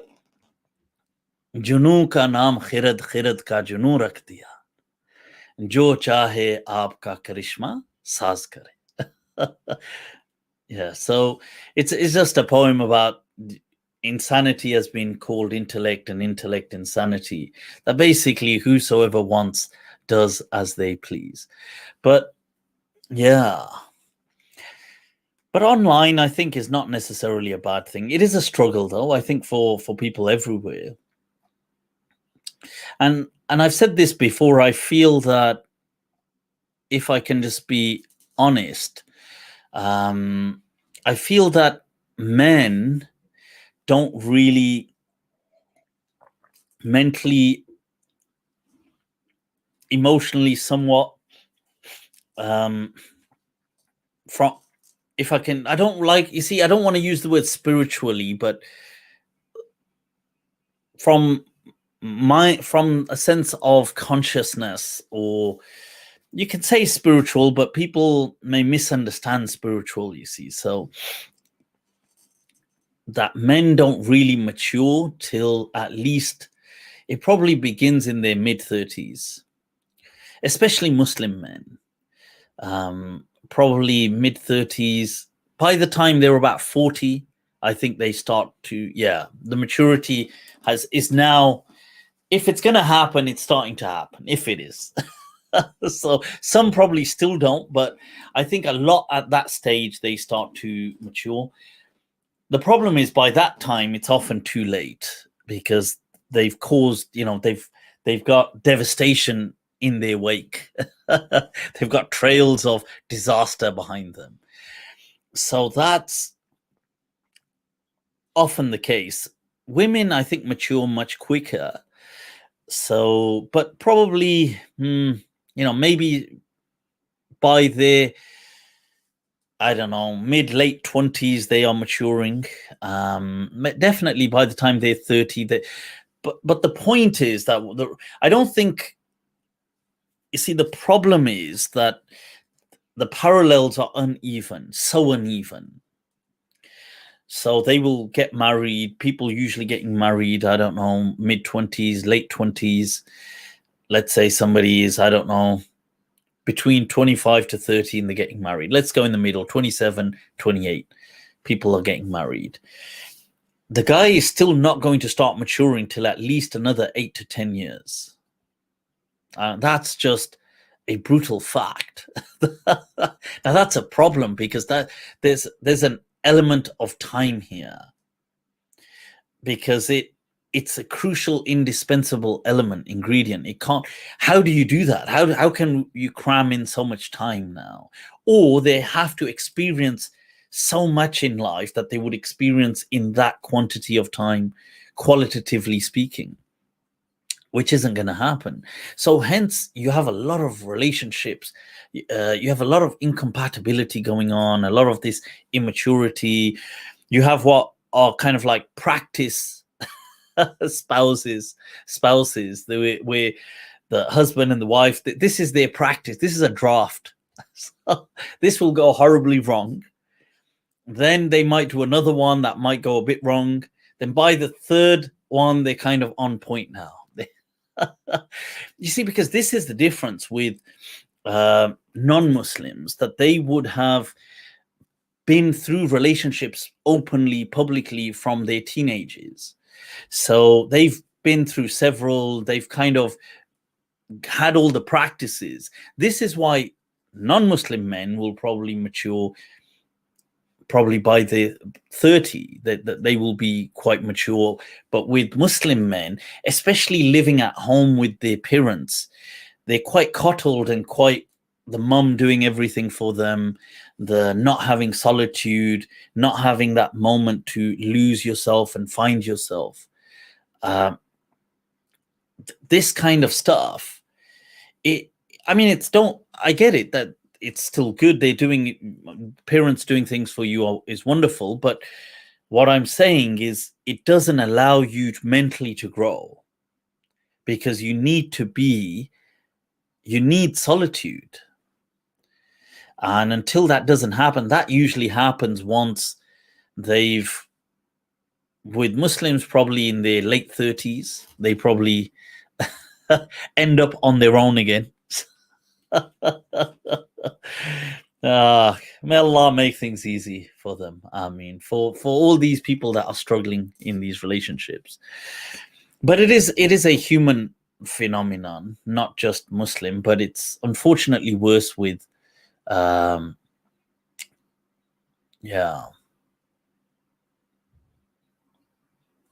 which research, I don't know what. Yeah, this is a good point. Somebody said, look, non-Muslims go through several relationships, yet their marriage is a mess. It's true that, look, I said in the beginning, this is not just a Muslim thing. This is it's a human phenomenon going on, especially in the developed world. So I did say that. However, their relationships being a mess is not like often the Muslim relationships being a mess. Often, I mean, some are, but mostly not. So yes, it gets, it loses its soul, it loses its heart. They might start having a relationship elsewhere, they get into arguments, then they'll just separate. Muslims, there's a lot more abuse, a lot of abuse, a lot of controlling, coercive kind of behavior, a lot.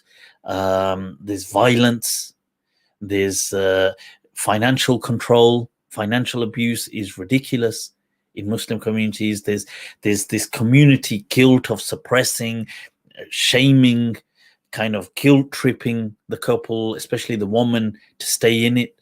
There's it's horrible. It's not the same. And then when the relationship is over, in most non-Muslim relationships, they can handle rejection because they've had so many relationships in the past that have broken.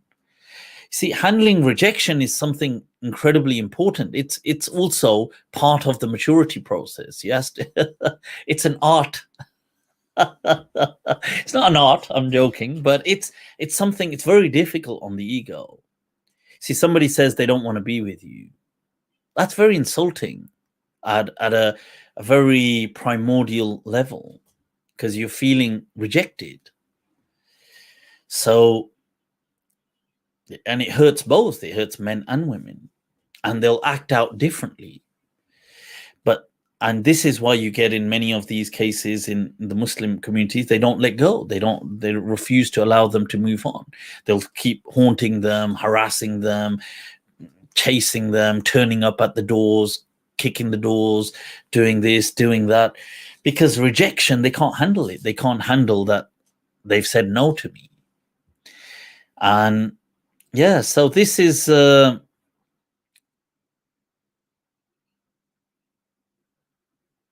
this is unfortunately a reality. I'm just saying, and it does happen with some non-Muslims as well. It does happen as well. But I think comparatively, it's a lot less in the general broader community. Like in the UK, it happens, but it's a lot less.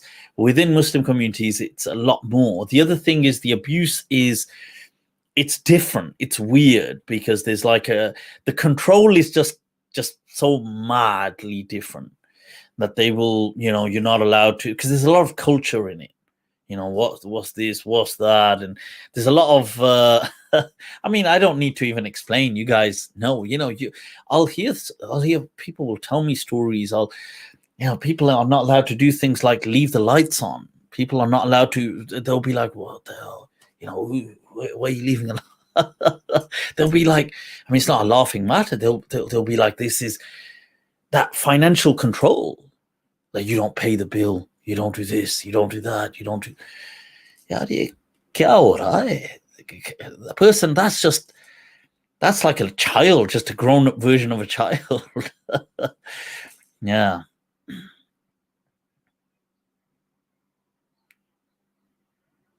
Khalik is obsessed with mutah. Come on, what's Clay is saying, Khalid, come on, really, what's the question? What is polygamy? Is the answer to all these issues? I doubt it. I doubt polygamy is the answer to all these issues. The answer to all these issues is maturity. We need to mature. We need to know when to take a loss. We need to accept that in life. If imagine our parents brought us up with those qualities. Imagine they taught you that, look, it's okay in life. Sometimes, sometimes relationships will work out, sometimes they won't. Chalta hai yaar. It's fine. Don't measure yourself. Imagine the parents taught their children stuff like this. We'd have a whole different society. But no, polygamy isn't the answer to anything. Polygamy, you see, from an evolutionary perspective, it's going to always be there. Men are polygamous by nature. And I do feel Islam, as blacklisted as polygamy is, it is still it is something that Islam has condoned or accepted, which in many occasions would be helpful and conducive to certain scenarios. But society just ain't ready for that, or it's not prepared to accept it. I have a very good mind trap discovered Dr. Imran Khan from Metroflex. Doc's doing it. So Doc has a really, just straight up, in your face attitude, and it's needed on these kind of discussions, and it's a wonderful kind of dialogue we have. So do watch that. And yeah, it's true that there are many cases where polygamy would definitely be a mercy, because there's many women who are in scenarios that but they often, the pressure to them is from other women. That is true. And I think many women would even, they would even see things like that as a very workable scenario if it wasn't the social shame that is created by other women shaming them, slut shaming them on many occasions. But that said, it's not the solution to, if you're thinking this is the solution to fix all these problems, it isn't. It's still got, I mean, the problems, there's immense problems in polygamy. There's problems everywhere. Samasya is samasya. There's no shortage of problems. Because think about it, there's immense problems in that. It's not people are people. They're going to be not happy with certain things. They're going to be like, well, speak to people who are in polygamous relationships. They'll tell you all the problems. So yeah, I don't think that's I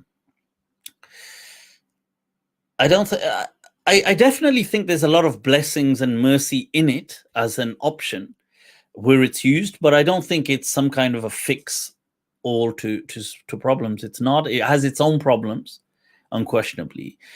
And as to the mutah being the solution, I don't know how mutah is the solution to social problems, but mutah, you see, there's a difference of opinion on mutah. In majority, don't consider it permissible in Sunni Islam. Some people have disagreed. People like Ibn Ashur considered it permissible, and there's some other people they consider it permissible. To be honest, mutah, I would say, is much better than these secret marriages. I'm against these kind of secret, which are usually used to hurt people. And you see, a secret marriage is different to just a no fuss, low key, private, and a kind of marriage where people are just, they're not being so noisy about it, and it's their life, they're just getting on with it. The hush marriages are usually done to exploit vulnerabilities, and I don't like that. And as far as I'm concerned, any kind of exploitation where you're doing something to cause harm, this is categorically haram. So in that sense, if a person was to go down the mut'ah route, where at least all parties know exactly where they stand, they know that, look, this is not a serious relationship, this is not this is only for whatever it is, and at least everybody knows where they stand and they're not being hurt, which is the most important thing. So yeah, so that's where, but it's not a solution to everything, but obviously it's still, I feel that I agree with those ulama like Ibn Ashur that it is still a mercy. If given certain scenarios, it can have its own problems as well, though. But yeah, right, okay. So, is there no blessing in? No, I believe there would be, of course. Just in any situation, you see, because we have. Let me share this link and to those who feel that it is haram, then that's fine. Then it's haram for them. Okay, this is just speaking to those people who don't feel it's haram, who follow the opinion that it's not haram, because there's a difference of opinion, even if it's a minority position, but it still exists. So if those people who feel that that's absolutely haram, it's haram anyway, because that's their personal belief. They shouldn't be looking into these kind of things, shouldn't be doing them. Those who don't believe it's haram, well, there you go. At least it has its transparency. Because the problem is, what happens in a lot of Sunni circles is they do mut'ah, but they do it by giving it a different name. So they call it nikah al-misyar, which is this hidden marriage where they will do it, but in their minds they have this intention that, oh, I'm going to divorce this woman, but I'm just going to marry her for sex. So this is, I feel that according to most, if not all, Sunni scholars, is permissible. And I don't know how on earth that's permissible. Ibn Abdul Bar says, there's ijma that this is permissible in Sunni Islam. How is that permissible? That is absolutely hurtful. I would consider that haram. So, you see, because if you're going to then you might as well you might as well not have any nikah, because there's no point doing a nikah, because all you're going to do is hurt someone. You're going to trick them, deceive them, and then just for what? Some quick sex. So it's ridiculous. So this is where religion is completely misused. In those places, it's better not using religion. You might as well just be your normal person and do whatever you do, because why are you using religion here? Because you're just going to deceive people and you're going to hurt them, and you're going to bring Islam into disrepute. So whereas in those circumstances, that's where I would argue that, look, mut'ah is, if you did want to do something religious, it's at least transparent. So But then people would say mutah is haram, so okay, then they shouldn't be doing it. But then they would say nikah al-misyar is okay, which I would feel is haram, because it's, if you're going to trick someone and say, I'm going to marry you, that's a big word in these societies, marry. And then at the end of the weekend, you're going to go, ha ha, I was only joking. That was, sorry, I got to go. So talaq, talaq, talaq. I think that's, you are insulting Allah and His deen. That honestly, I feel that's an affront to Islam. You should have just stayed with the person and just done, because you shouldn't use Islam for stuff like this. Yeah. Yeah, what is right? I've shared the link. Let me share that again. What time is it? Chalo, we can take some callers.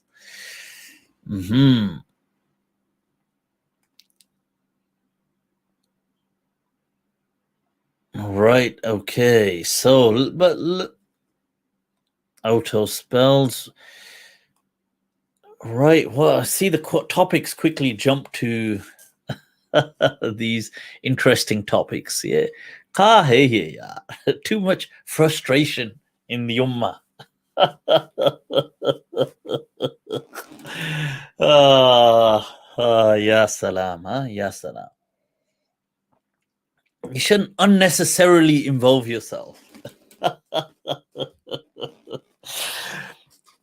Let me tell you a story about unnecessarily involving. So you can take a lesson from this. In the history of Islamic adab, Islamic literature, there are many a poet, but there's two names that are, are like landmark names from early Islam.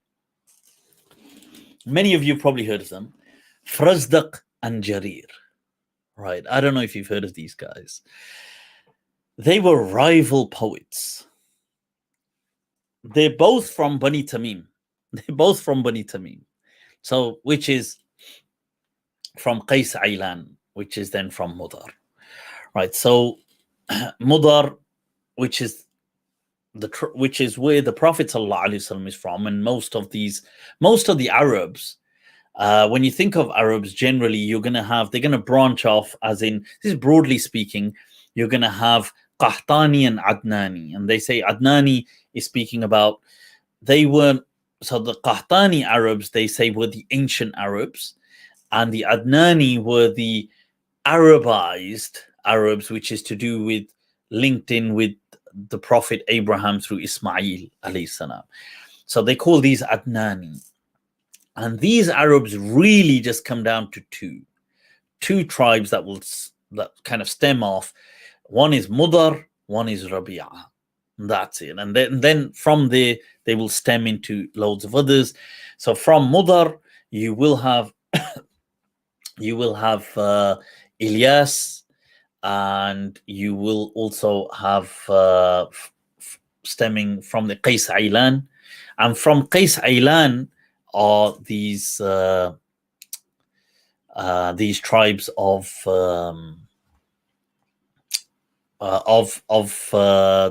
Tamim, right? That we speak. No, sorry, Tamim is not from Qais Ailan. Tamim is from Tabiqa. Right. So, but it's a Mudari tribe. It's from Mudar. So it's from that thing linked to the. Ultimately, they meet with the Prophet at that. But so it's not a tribal difference between these poets. They've got their sub clans which are different, but they all link to Tamim. But they hated each other. Hated. Oof. Ya salam. They, nowadays you have these kind of I don't know, what do they call them, where they diss each other in these raps and things like this.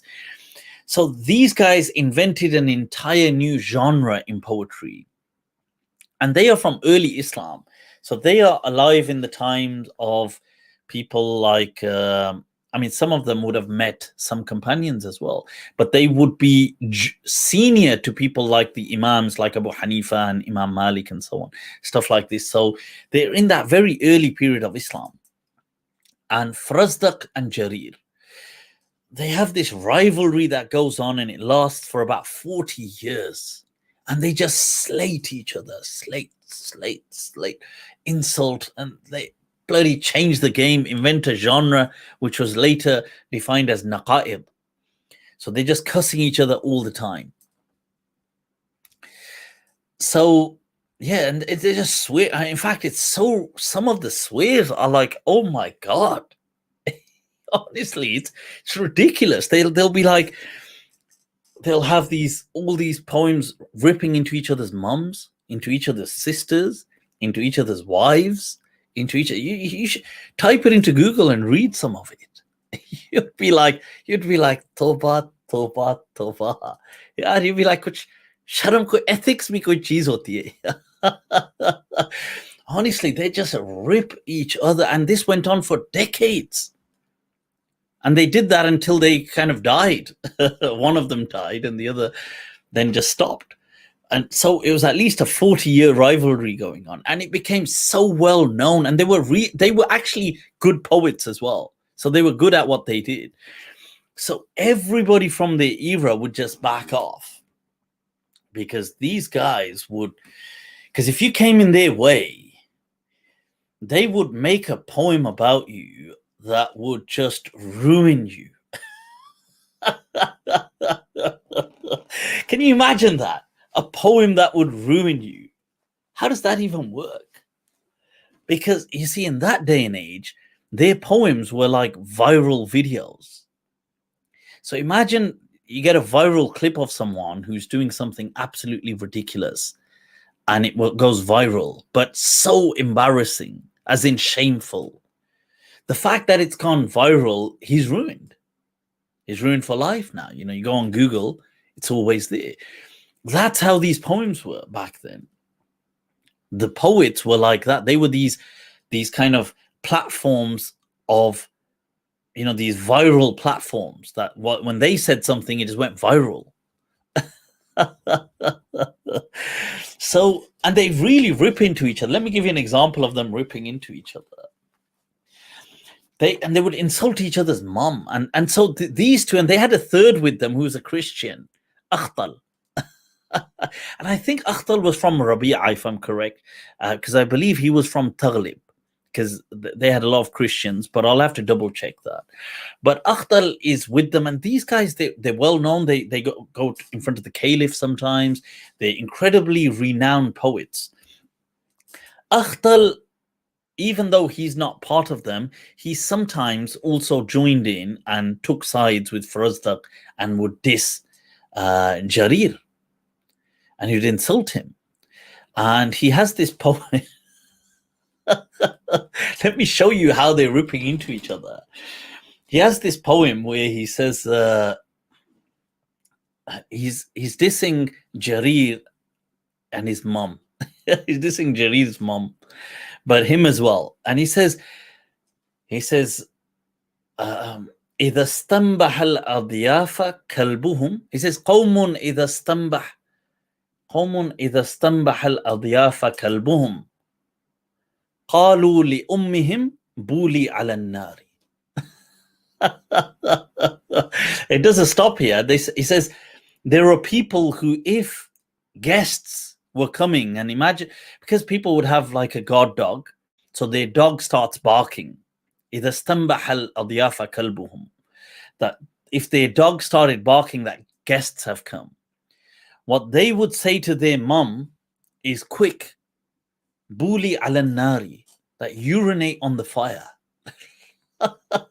Why? So we don't have to, basically, one, we can pretend we're not here, and two, we don't have to cook anything for them, like we haven't got a fire. So so this is how tight-fisted and stingy these people are, that قوم إذا استنبح الأضياف كلبهم قالوا لأمهم بولي على النار. They said to their mom, well, quick, take a leak on the fire. فَتُمْسِكَ الْبَوْلَ بُخْلًا أَنْ تَجُودَ بِهِ فَتُمْسِكُ الْبَوْلَ بُخْلًا أَنْ تَجُودَ بِهِ فَلَا تَبُولُ لَهُمْ إِلَّا بِمِقْدَارٍ.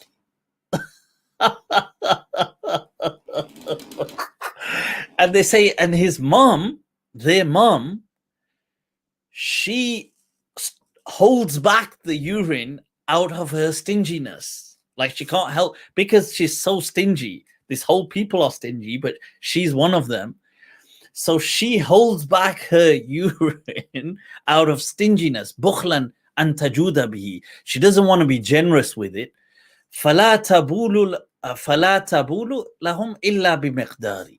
So when she does urinate on the fire, she does it in measured quantities.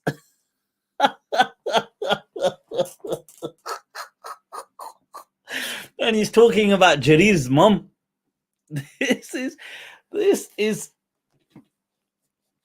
wow. It's, in English, obviously it doesn't because it's not rhythmic, but the way they say it in Arabic, it it sounds hilarious, honestly, that فَتُمْسِكُ الْبَوْلَ بُخْلًا أَنْ تَجُودَ بِهِ فَلَا تَبُولُ لَهُمْ إِلَّا بِمِقْدَارٍ. So this is how lethal they were. They were just, they had no holds barred, people. It was one of those. So, yeah. So what happens this one time, there's a person, I think his name was Ubaid or something, but he was known as a Ra'i, this kind of shepherd person, a Ra'i al-Numairi. He was from this clan called Numair. And they were actually they had a reputation. So when I was mentioning these tribes, you have Bani Tamim, which come through Mudar, through Ilyas, through Tabikha. But through Qais Aylan, you have Hawazin, Ghatfan, stuff like these are the major tribes. And through Hawazin, you'll have Amir ibn Sa'sa'a, and you have these tribes. You have Numair, Ka'ab, Kilab. These tribes were known as what they would call Jamaratul Arab, that they were tribes, standalone tribes, that they wouldn't need other tribes to back them up, that they were they rated themselves self-rated dons. They didn't care, and they were ruthless as well. And so Numair was a tribe like that as well. It was one of these, and it was from the Jamarat. Absolutely it required no backup affiliates, because what tribes would have are these kind of affiliate programs, almost these affiliate agreements and pacts, that if we are brought under pressure, such and such tribe must come to our defense, and such and such and such and such. And so because of their agreements, tribes would sometimes be weary if they attacked them, because they would think, well, this tribe has got the backing of Hawazin, and it's got the backing of Kinana, and the backing of Banu Tamim, and the backing of such and such. But there were certain clans that they were just self-sufficient. They had no backing. They were just, we stand our own ground and we don't need anyone. And people knew that about them, and they were so plentiful that people, they feared them. And they called them the Jamaratul Arab, were people that could gather themselves. And this is why in Hajj you call it the Jamarat, where people gather. So the Jamaratul Arab were these tribes, and these three that were kind of related cousin tribes, subclans. You had Numair and Ka'ab and Kilab. And they used to have this kind of arrogance to them, that we're the dons, that they would call, when people would say, what tribe are you from, they would say, no, not just Numair, they would stretch it, Numair. And Numair means like a diminutive form of a tiger, Nimr. So Numair, we're from Numair. Chaudhries, we're the Chaudhries. This is how they would see themselves. So what happened is, this one time, this poet, there's a poet who's this shepherd guy known as a Ra'i al-Numairi. He just decides to get involved in this battle between Jarir and Farazdaq. Just like this, chalo yaar. He says, that tu kon main khamkha. There's a proverb in Urdu that who are you? I'm just. They say this. Somebody was once getting into an argument, and this other person was speaking as well, and in between they said, "Sorry, who are you?" And he said, "Oh, me. I'm just." Main khamkha. So this guy, this Ra'i al-Numairi, he gets involved, and he starts bigging up Farazdaq. He starts saying, "Yeah, Farazdaq's doing it. Farazdaq's doing it." Naturally, Jarir got the offended man. So what happens is Jarir went to see this guy from Numair, went to see him, and he's talking to him that, look, I don't understand why you're kind of promoting Farazdaq's poetry, and you're also saying poems in support of him. Like basically he's saying to him that he's saying to him, "Que paso away?" Like, what's going on here? And he's just telling him, look, mind your own business. So whilst he's telling him, this guy is thinking, like, so along comes this Ra'i's son. He comes and he sees his dad speaking to Jarir. And he says to his dad that, "Why are you speaking to him?"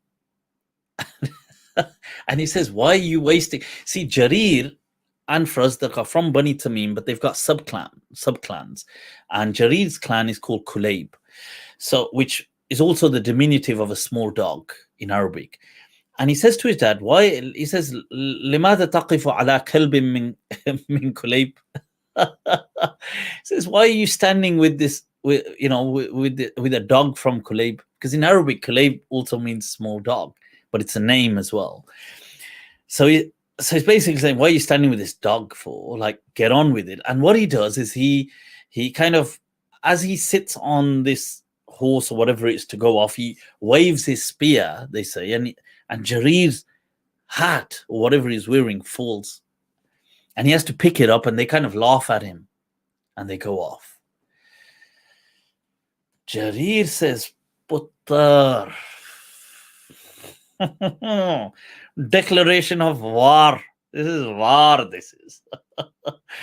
This is now full out till the death. Jarir unleashes a poem on these people. And it's so interesting. This poem, some lines of it are so commonplace till today. And this poem, he's so unique in dissing them. I mean, some lines in it, he is outright dissing them, but he does it so subtly, but compulsively, that he puts the entire tribe of Numair to shame.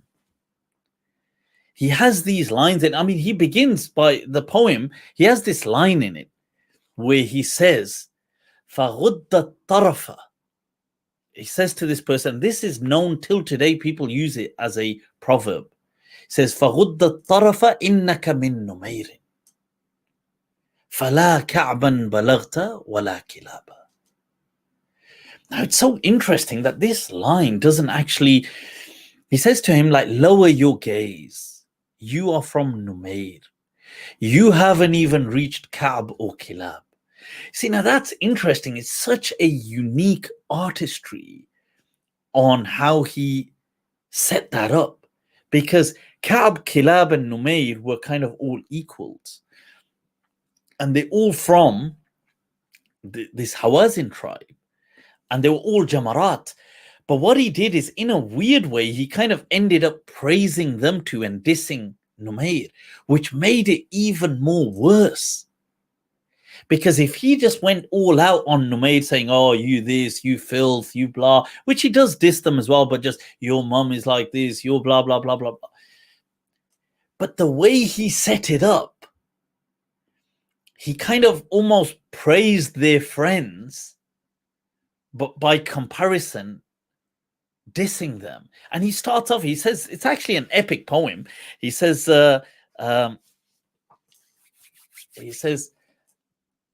أعد الله للشعراء مني سواعق يخضعون لها الرقابة. That Allah has, basically saying Allah has prepared for me, like has enabled me or unleashed on my behalf thunderbolts which forces people to bow their necks. أقل اللوم عاذل والعتاب. This is actually the opening line. He says, أقل اللوم is saying to a woman that, go easy on me. أقل اللوم عاذل والعتاب وقولي إن أصبت لقد أصاب. He says to the woman, this is just like poetic kind of imagination. He says, and say, if I get things right, then say it that he got that right. أنا الباز المطل على نمير أتيح من السماء لها انسبابا. Says, I'm this kind of eagle that is coming down on Numair, that it's like it's being unleashed from the heavens. And he does diss them as well. He says, لو وزنت شيوخ بني نمير على الميزان ما عدلت ذبابة. That, you know, if you gathered their elders, they're not even equal to flies. But he says, فغض الطرف إنك من نمير فلا كعبا بلغت ولا كلابا.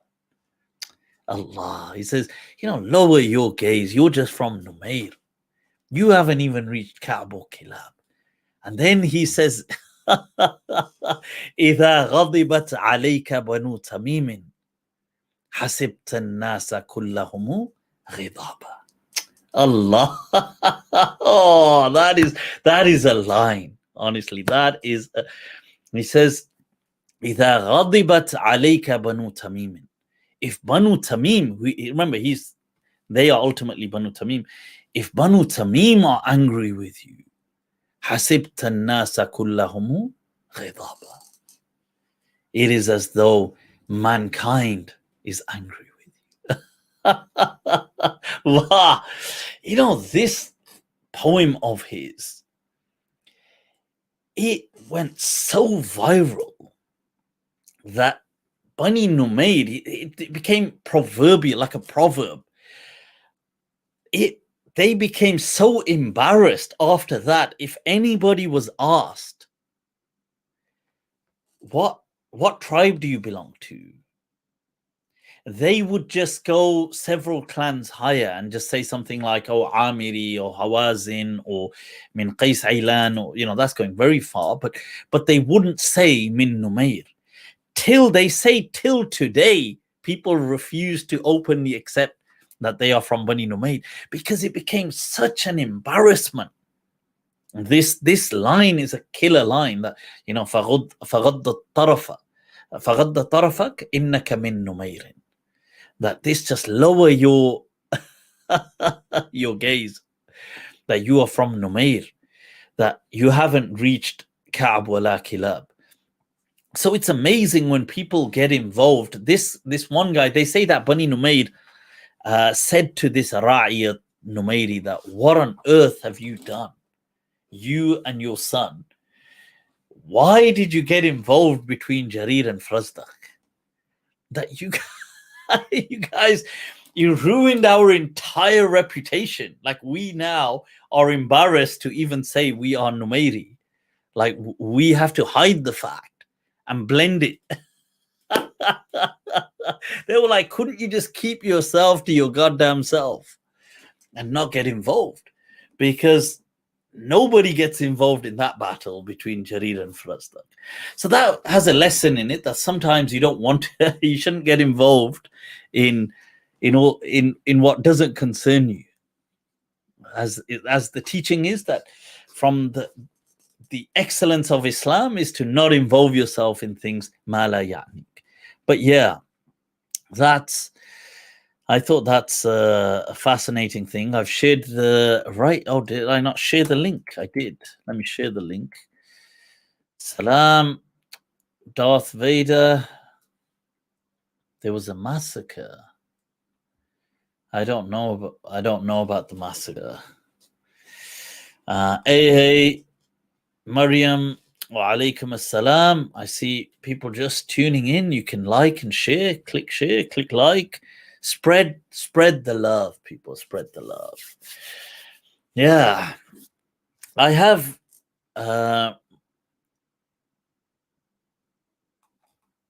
Sorry, I'm just reading a question.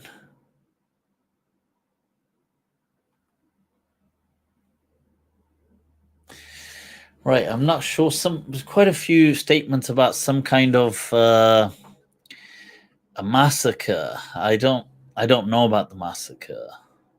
May Allah make things easy for the people we pray, for any victims worldwide, and their families and the survivors, people they've left behind. May Allah make things easy for them. I'm not aware of it now. Mufti, you jot. Look at the questions. What is this one, man? Yes, man. We is jot, man. We is jot. Right. So that's just, these are sub ethnicities, people. Sub ethnicities. Right. So did I miss somebody saying MALM, all of these clans, were they based in Northern Arabia? No, they were based throughout Arabia and Northern Middle East as well. So different clans spread out in different places. Some were more settled in certain than others. So, yeah, like Banu Tamim, I think Banu Tamim were based around the Najd region and more so in the Arabian Peninsula.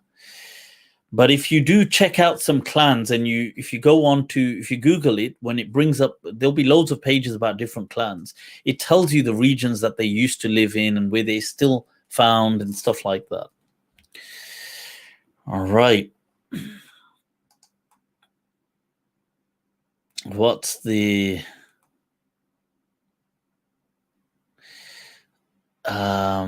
super chat? I don't know if somebody did miss my super chat. I don't think I did. I can't find a super chat. I'm going back. Right. Rohim, you're doing it. I see. All right. I see, Rohim, you have the sticker next to your name. So you've subscribed to the YouTube channel. You're doing it. People, you can subscribe to the YouTube channel, by the way. I have opened it up. So you get these stickers and stuff like that. And I'll add more things to it as well. But that's for now. Okay. So I'm just looking if I can't see any super chats, so do send your message. I'll try and answer it. About my question, the question on Rahim on does my research extend? Yes, of course. I mean, so the Nabateans were part of the northern kingdoms. Yes, so I have looked into that extensively in the past. Speak on the Mawlid. I spoke on the Mawlid quite extensively. You've missed it. I did a whole dars on the seerah of the Prophet sallallahu alaihi wasallam. We spoke about certain verses of the Quran. We spoke on Mawlid, how it's being practiced. We spoke on the differences of opinion. We spoke on suggestions for how I think Mawlid should be celebrated. We did all of that. Who are the purest Arabs? Purist. Oh, I find all of this nonsensical in that sense. I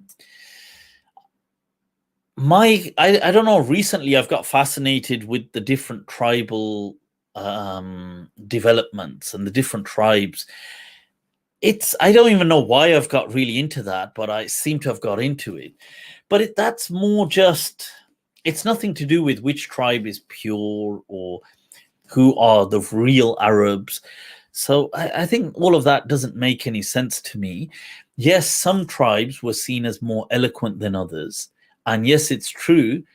Some tribes may have contributed to the language much more significant. Banu Tamim, for example, who we mentioned, Farazdaq and Jarir, were seen as an eloquent tribe, although they were quite a fighting tribe as well. What is it that يعود الناصبون إلى تميم بيوت المجد أربعة كبارا يعد الرباب وآل سعد وعمرا ثم حنظلة الخيارة. That they mention these are the subclans of Tamim, these four main homes or houses. But to me, it doesn't really. They all consider themselves to be top dons. Okay, it's, sometimes people from an Islamic perspective present things like they will say, for example, Quraysh were considered the best. I don't think that was necessarily the way the Arabs saw it. I don't think so. I think that's more as Islam came and the Prophet sallallahu alaihi wasallam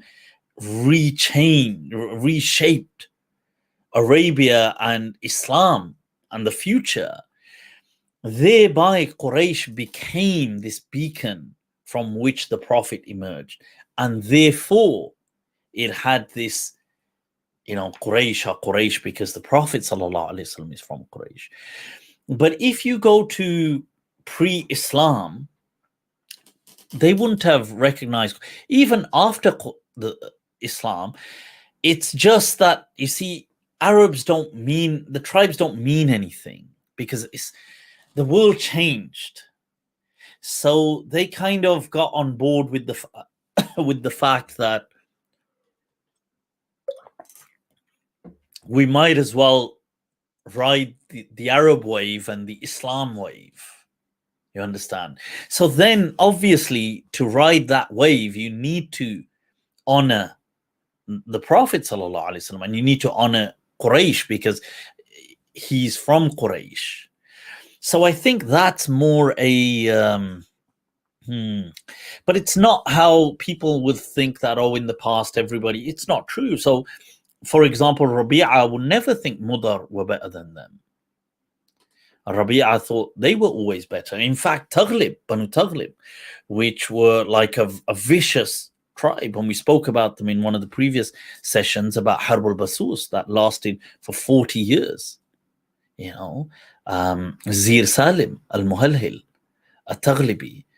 And Taghlib was such a vicious tribe, and they were feared amongst Arabs.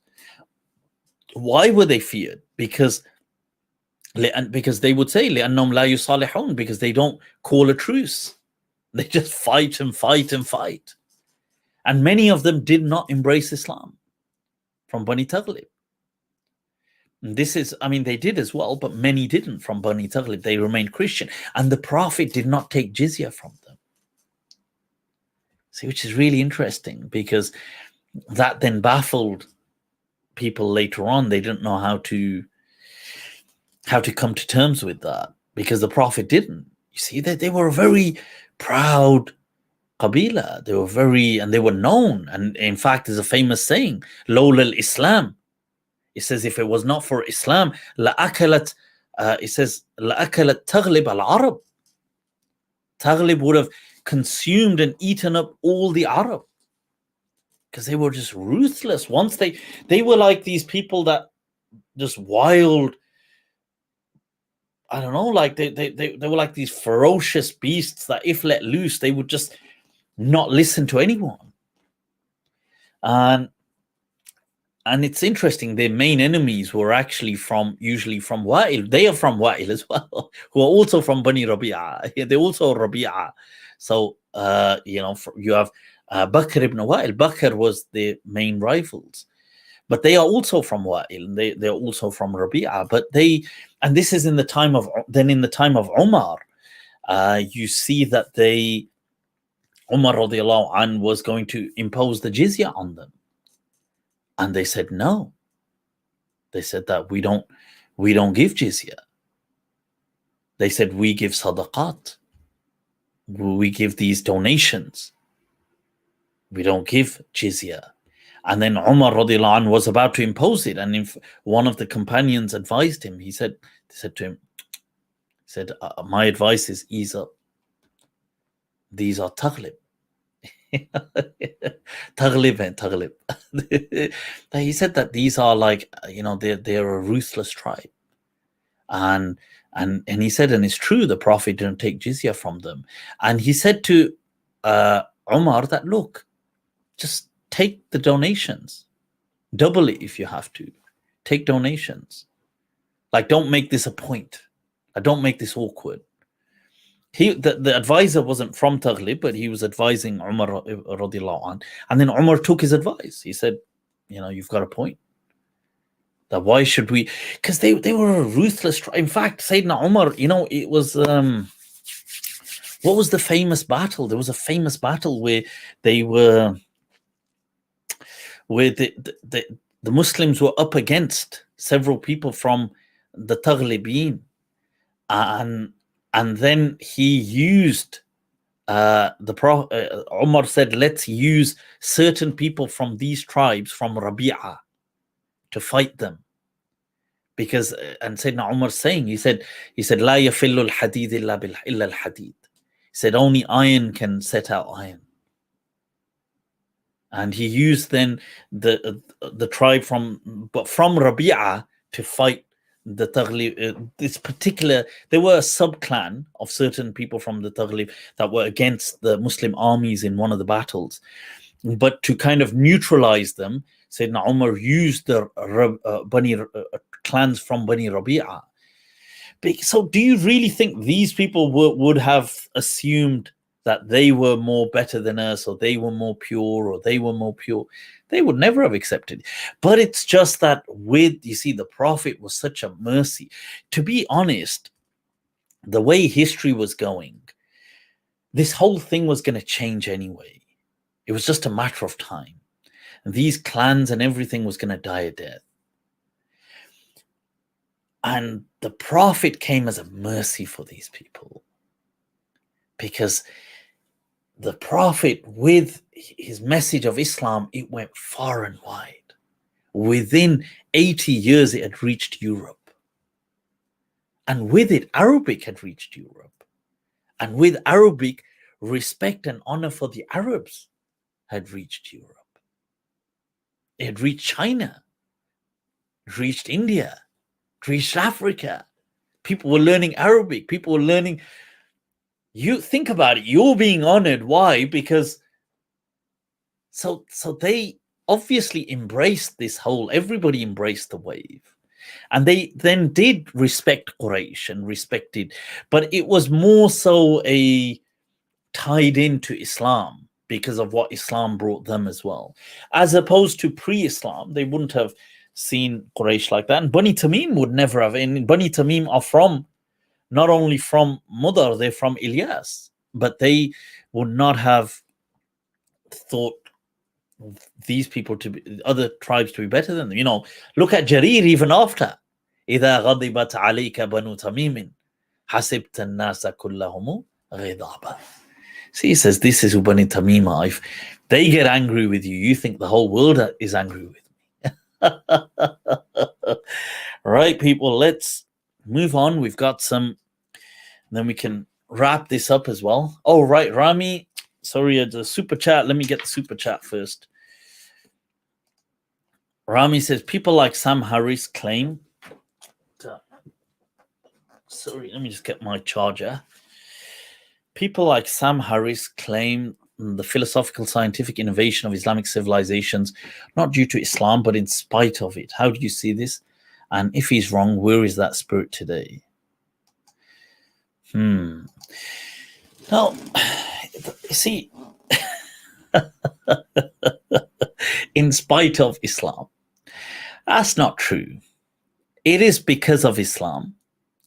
Because Islam promoted, especially the early centuries of Islam, promoted a deep curiosity.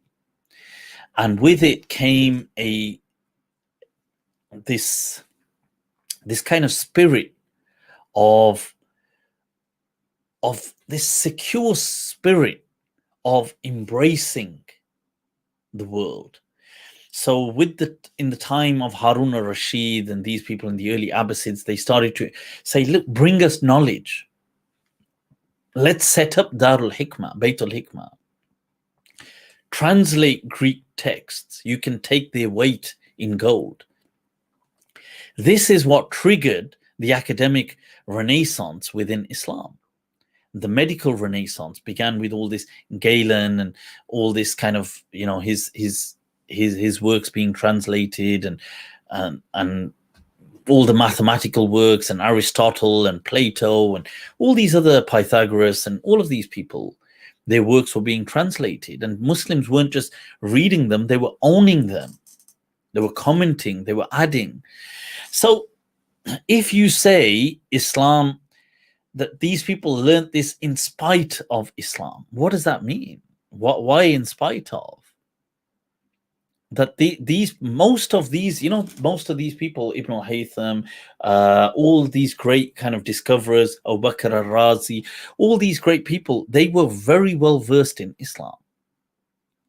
Their fundamental knowledge was all about Islam. Most of them had memorized the Quran. Most of them had studied the different qira'at. They had studied Arabic grammar. They had studied fiqh. They had studied some hadith. They'd all been through that kind of a syllabus. Now you could say, well, one could say that, look, no, that was just, they still tolerated that and they somehow went and discovered this. I mean, you could say anything. It's like I say Einstein was who he was in spite of his academic learning. I mean, you could if it's just about arguing, one could argue anything. But I don't believe that's true. Early Islam was very encouraging. Early centuries of Islam. It is true that has been stifled and then it's died a death for not now, just many hundreds of years. Why? I think colonialism played a key part as well in that. And I genuinely think that, look, you know how Allah says in the Quran, وَتِلْكَ الْأَيَّامُ نُدَاوِلُهَا بَيْنَ النَّاسِ. You see, Allah gives turns to people. Sometimes human beings will be the best, they will be the pinnacle of something, and Allah gives them all these opportunities, and sometimes they'll fall back, they'll stop being those people, and Allah will give opportunities to different people. They don't have to be Muslim. You see, Allah will ignite in them the flame of curiosity, and they go on to inspire and do all sorts. So yeah, I think this is Sunan Allah fil kawn. You see that Allah's his kind of his laws, that success rotates amongst people, and you don't have to be Muslim to be successful. Okay, but that's a good question, Sam Harris. All right. That said, his dialogue with Jordan Peterson was epic. That was an epic dialogue, I have to say. They've done 3, but I think it was it the one in Vancouver? It's absolutely epic.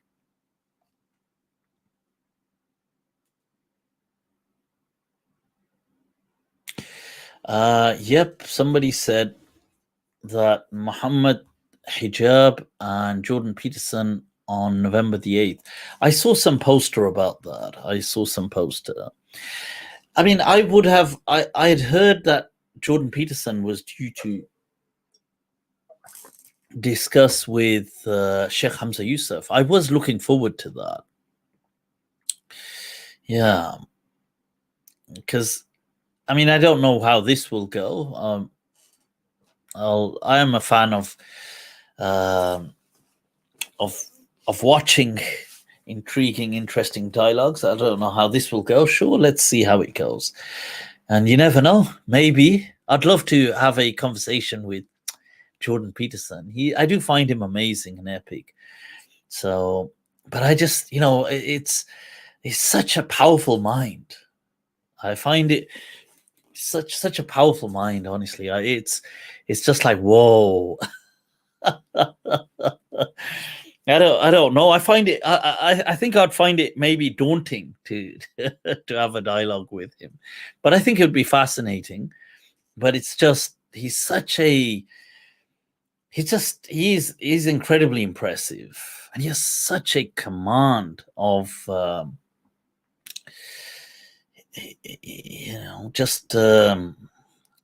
I believe philosophical reasoning and a plethora of psychological research and a captivating ability of expression.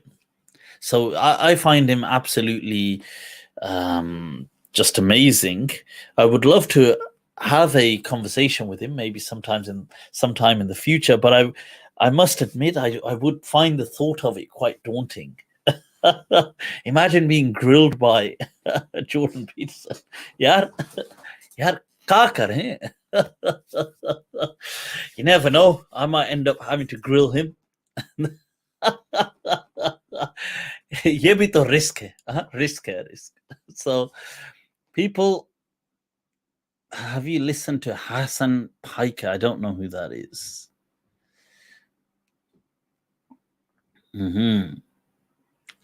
Clean your room, bucko. Yeah, you're right. I mean, sometimes Jordan Peterson, I think he just overdoes it on some of the things. Like, clean your room, man. Just clean it. Yeah. So, all right, people. Let's see, who have we got here? We've got there's a device not connected. They will need to connect. There's a Cheyenne, but it doesn't seem to be connected. So you need to connect it says your mic and your cam. We've got Ahsanullah.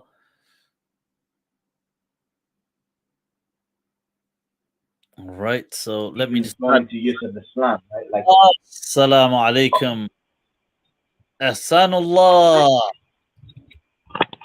Assalamu alaikum. Wa alaikum assalam. What is going on? How are you doing? I'm good. All right. I almost feel like I hit the lottery. I wasn't even ready for this. I was just kind of doing my own thing, and boom. That's life. You see, this is what it is. It happens when you're not ready. It's like, that's the opportunity right there. Right. All right. People, Ehsan joining us all the way from Ehsan. What city are you at? I'm in California. California. All right. Yeah. The cool vibes, man. Yeah. That's it. Honestly, it just has super cool, just an aura to the name alone. You think California. But that's the thing, right? California is if you're not living by the beach, if you're not on the coast, you're essentially shooting yourself in the leg every single day waking up. I don't know how else to say it. It's one of those things where you're paying way too much for rent. The California weather doesn't exist unless you're on the coast. So I don't know. I just feel like I don't even know what I'm doing here, honestly, to be honest. I don't, inshallah, when you do come to California and then you check out Hollywood and all that stuff, you'll realize this place is pretty sad. The streets are not clean. Yeah, the streets are not clean. There's a bunch of drugs and homelessness going on. It's the image, right? The dream. But when you actually show up and you realize it's a nightmare, and you're kind of like, you know what, I was kind of good where I was at. So Yeah, it's interesting because that's, I guess, in many ways, that's an allegory for this dunya. And it's, especially nowadays, this whole thing of social media, it really defines the landscape. You're saying is the social media landscape as well, in many ways. That I was just speaking with someone actually about this. We were just talking just yesterday, unless it was the day before, that it's, you see, like you look at, I don't know, TikTok or these different reels and these clips, and people have ridiculous, I'm using the word ridiculous views, ridiculous likes. Like you'd think, wow, like somebody would have, like, let's say, I don't know, 200 million kind of views on something, and they'll have like even 10 million, 5 million, 1 million, 500,000, 500,000. Now you'll see, let's say somebody's done something, they've I don't know, let's say a woman, she's doing some dance, or let's say a person, he's, I don't know, usually it's these kind of clips. People will do something, they will get these kind of views, but what will happen is you have to then replicate to get the same thing, because once you, and before you know it, you've created this world. This was it. I was talking about it because we saw this clip of where people are making clips. So somebody's making a clip of behind the scenes, and we're just thinking, wow, like imagine you've got these pages that have got, let's say you're a person, I don't know, you're showing off some clothes, or you're doing something, and you're doing a dance, let's say, and you've got, I don't know, a really, good amount of, a huge amount of views. Now you're doing the same thing, you're having to recreate it, and a year later, you're having to do the same thing. 2 years later, you're having to still do the same, because you've kind of created a world. Right. And yeah, and it's amazing. And everybody's world is different. Like somebody, it could be that, somebody else, it could be something else. But it's like you said, that you see, you could see something from a distance and you could think, wow, this is like so amazing. But really, it's just very soulless. Yeah. Right. I mean, you gotta be. I mean, it's very similar to how people wish for having the things that they don't have, and then they have it, and then all of a sudden, once that high just drops, then eventually your body and your mind start seeking the next thing. And for people that live in California, we're looking elsewhere. So it's one of those things that it's that rush where you constantly look for your next fix. In reality, that's it's kind of like what you've been talking about, more of like that consciousness and awareness. People are constantly looking outwardly, trying to find what it is that makes them happy, when in fact it was always supposed to be something. They call that the one of the names is the hedonic treadmill. That this kind of, what happens is you're chasing that high, or that, and we're not talking about drugs here, but it's just that thing that's going to make you happy. And because it's an object, it never really truly makes you happy. So when you have it, you might get a little thrill because you've just the achievement. You see, but any achievement gives a thrill. Like even if I, for example, made a to-do list with something simple on there and I did it, there would be a certain amount of dopamine that's released. So any kind of achievement triggers a thrill. So a person saying, look, I need to get this car because this car is going to make me really happy. But now you've got the car, you've got used to it, and you're on that hedonic treadmill. So you're like, well, either I need a better car or I need something else to make me happy. I mean, that reminds me of, I remember when I turned 25 in the US, when you turn 25 and you want to rent a car, they give you a better rate because they somehow believe you're more mature at 25 instead of an 18. Yeah, exactly. I think it's the same here, actually. At least that's what they believe. so I was like, okay, well, let me go ahead and get myself a convertible for the day, because here's what it is, right? I don't spend on myself, and I have another friend of mine who's just this absolutely beautiful self, with self-care is top notch. And he spends money on himself all the time, and I'm just like, I always make fun of him, and he makes fun of me because I like two extremes, right? And we're going to rent a car. Long story short, I walk out with a Corvette, and I didn't plan on walking out with a Corvette that day. But I realized that this car was an absolute monster, and I admired it from a distance, and I had it all day. And by the time I was done with it, I gave the keys back the next day and said, I never want to own this car. Okay. Wow. It's like I literally got all that thrill out of me, and then I realized everything hit. Like everywhere I drove, I had millions of eyes look at me, like, and it made me extremely uncomfortable. I'm gonna be honest. I was just extremely uncomfortable. I'm like, yo, I'm a fake. Like this is not me. Like I'm not doing this, and I didn't do anything.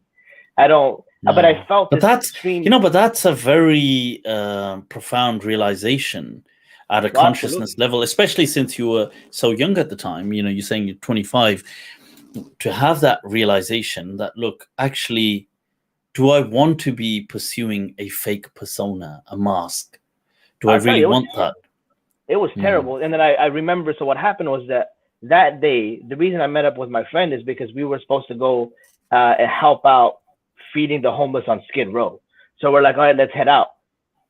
I didn't, like, I feel like I was such a knucklehead. I don't know if you heard of Skid Row, but that's basically LA's homeless population. And it's this massive, massive, massive miles of just homelessness, living what is that next called? to each other. The entire Skid Row. Skid Row. Yes. Yeah. Wow. So it's just, I mean, the smell of just everything you could possibly think of. It breaks your heart, because the activism for animals is on a completely different level, but that's a whole nother conversation. Like these human beings. So I'm driving, and this is where I felt like an incredibly just disgusting person. And I didn't need to, but I just felt that at that moment, because here I am, this young dude in this Corvette, while this person is living on the street with clothes that smell like absolute just the worst things you can possibly name. And here I am, like, oh, it's my birthday, and I'm going to go ahead and spend on myself. Like the first time I spent money on myself, it was like a slap in the face. And then I don't know, it was just a terrible thing. And then that's a very profound realization. That happened, and then we only to arrive to feeding the homeless late. I guess when the van pulled up, the homeless people surrounded the van so aggressively they didn't need help passing it out. They just grabbed the food plate and left. So the population is incredible. Yeah. When you go search it up a little bit and see images, it's gonna break your heart. So we drove off there, and we're like, maybe we'll go to like a shopping center here. I've never been to Beverly Hills. Like, what's going on here? And then it's within miles apart. I'm telling you, I'm not driving past 5-10 minutes. I'm in a world of opposite ends of the economic, social class spectrum. Yeah, I can imagine. And now I'm in Beverly Hills, and I'm looking at brands that I used to hear in rap music. Not used to, I mean, I still do. But like, you hear these songs, and you're like, I can't believe this is the store. Or this is what they're talking about. And then every person stopped, looked at me and my friend, and took pictures of us. And this put me at the worst position of my day. It was like the cherry on top of just feeling terrible. I just hated every moment. When you say took pictures of you, what does that mean? Why? They took pictures of us because we're in this because of the car. Event. Oh, because you're in this amazing car. Yeah. But so kind of what you're saying with the whole this world that people have created, and I'm sitting here in this car that I can't afford this thing. I just kind of was, hey, it'd be nice to drive a fast car one day. Exactly. And being a Corvette, just to kind of see what this is like. It was not the worst thing, because like you said, I learned so much in just one day, and so many feelings. I think honestly, if I be honest with you, the realizations that you've had at a soul level, at the level of consciousness and the soul, in that day, I think it takes people years to and that's kind of develop incredible. that you say that, because you were talking earlier about just like marriages, right? My first marriage, I was 19 years old, right? And what we go through is one of those things where, like, you know what, I'm Muslim, I can't date, I'm supposed to walk this line, and I'm supposed to, you understand, we all been there. Of course, and it's like, okay, the only way I can get myself to the next phase, it's sit there and get married. What do you mean? I mean, talk about being out of place and out of bounds, right? Yeah. But that was the logic. So I'm 19, I'm getting myself married, and name the mistakes I made them. I mean, name the mistakes, one after another. Now, I always felt like I was a good person, but I came with just guns blazing on just mistakes left and right. And it's incredible, because you make a comment saying that women mature faster. I'm not here to talk bad about women, because Lord knows we have a bunch of deadbeat fellas out there as well. But I feel like the line has actually sort of evened out. And what I mean by that is that there is no conversation anymore about what to do for the other person. Now, there's also no conversation being had on what it is you really want for yourself. So I do believe that in the relationship, the most important thing I felt like I found was, we have to figure out who we are, and we have to be comfortable being alone. We have to enjoy our own companies.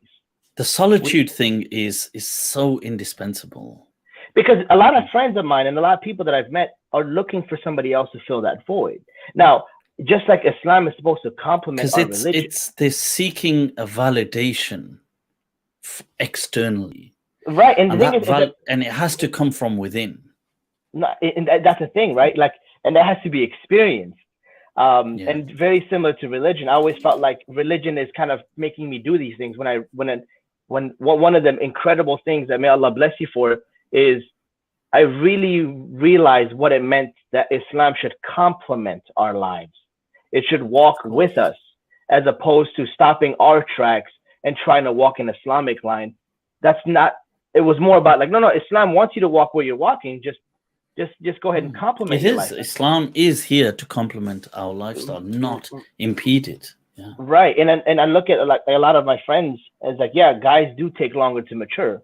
But it got to a point where a lot of my friends who are single couldn't find anyone, because the women weren't really, they were doing what the guys are doing now. Let's be honest. Like, they're like, the lines have evened out, and everyone's and I think it's important to understand as well that nobody seems to exactly know what it is that they truly want, and although that's okay to, I accept that.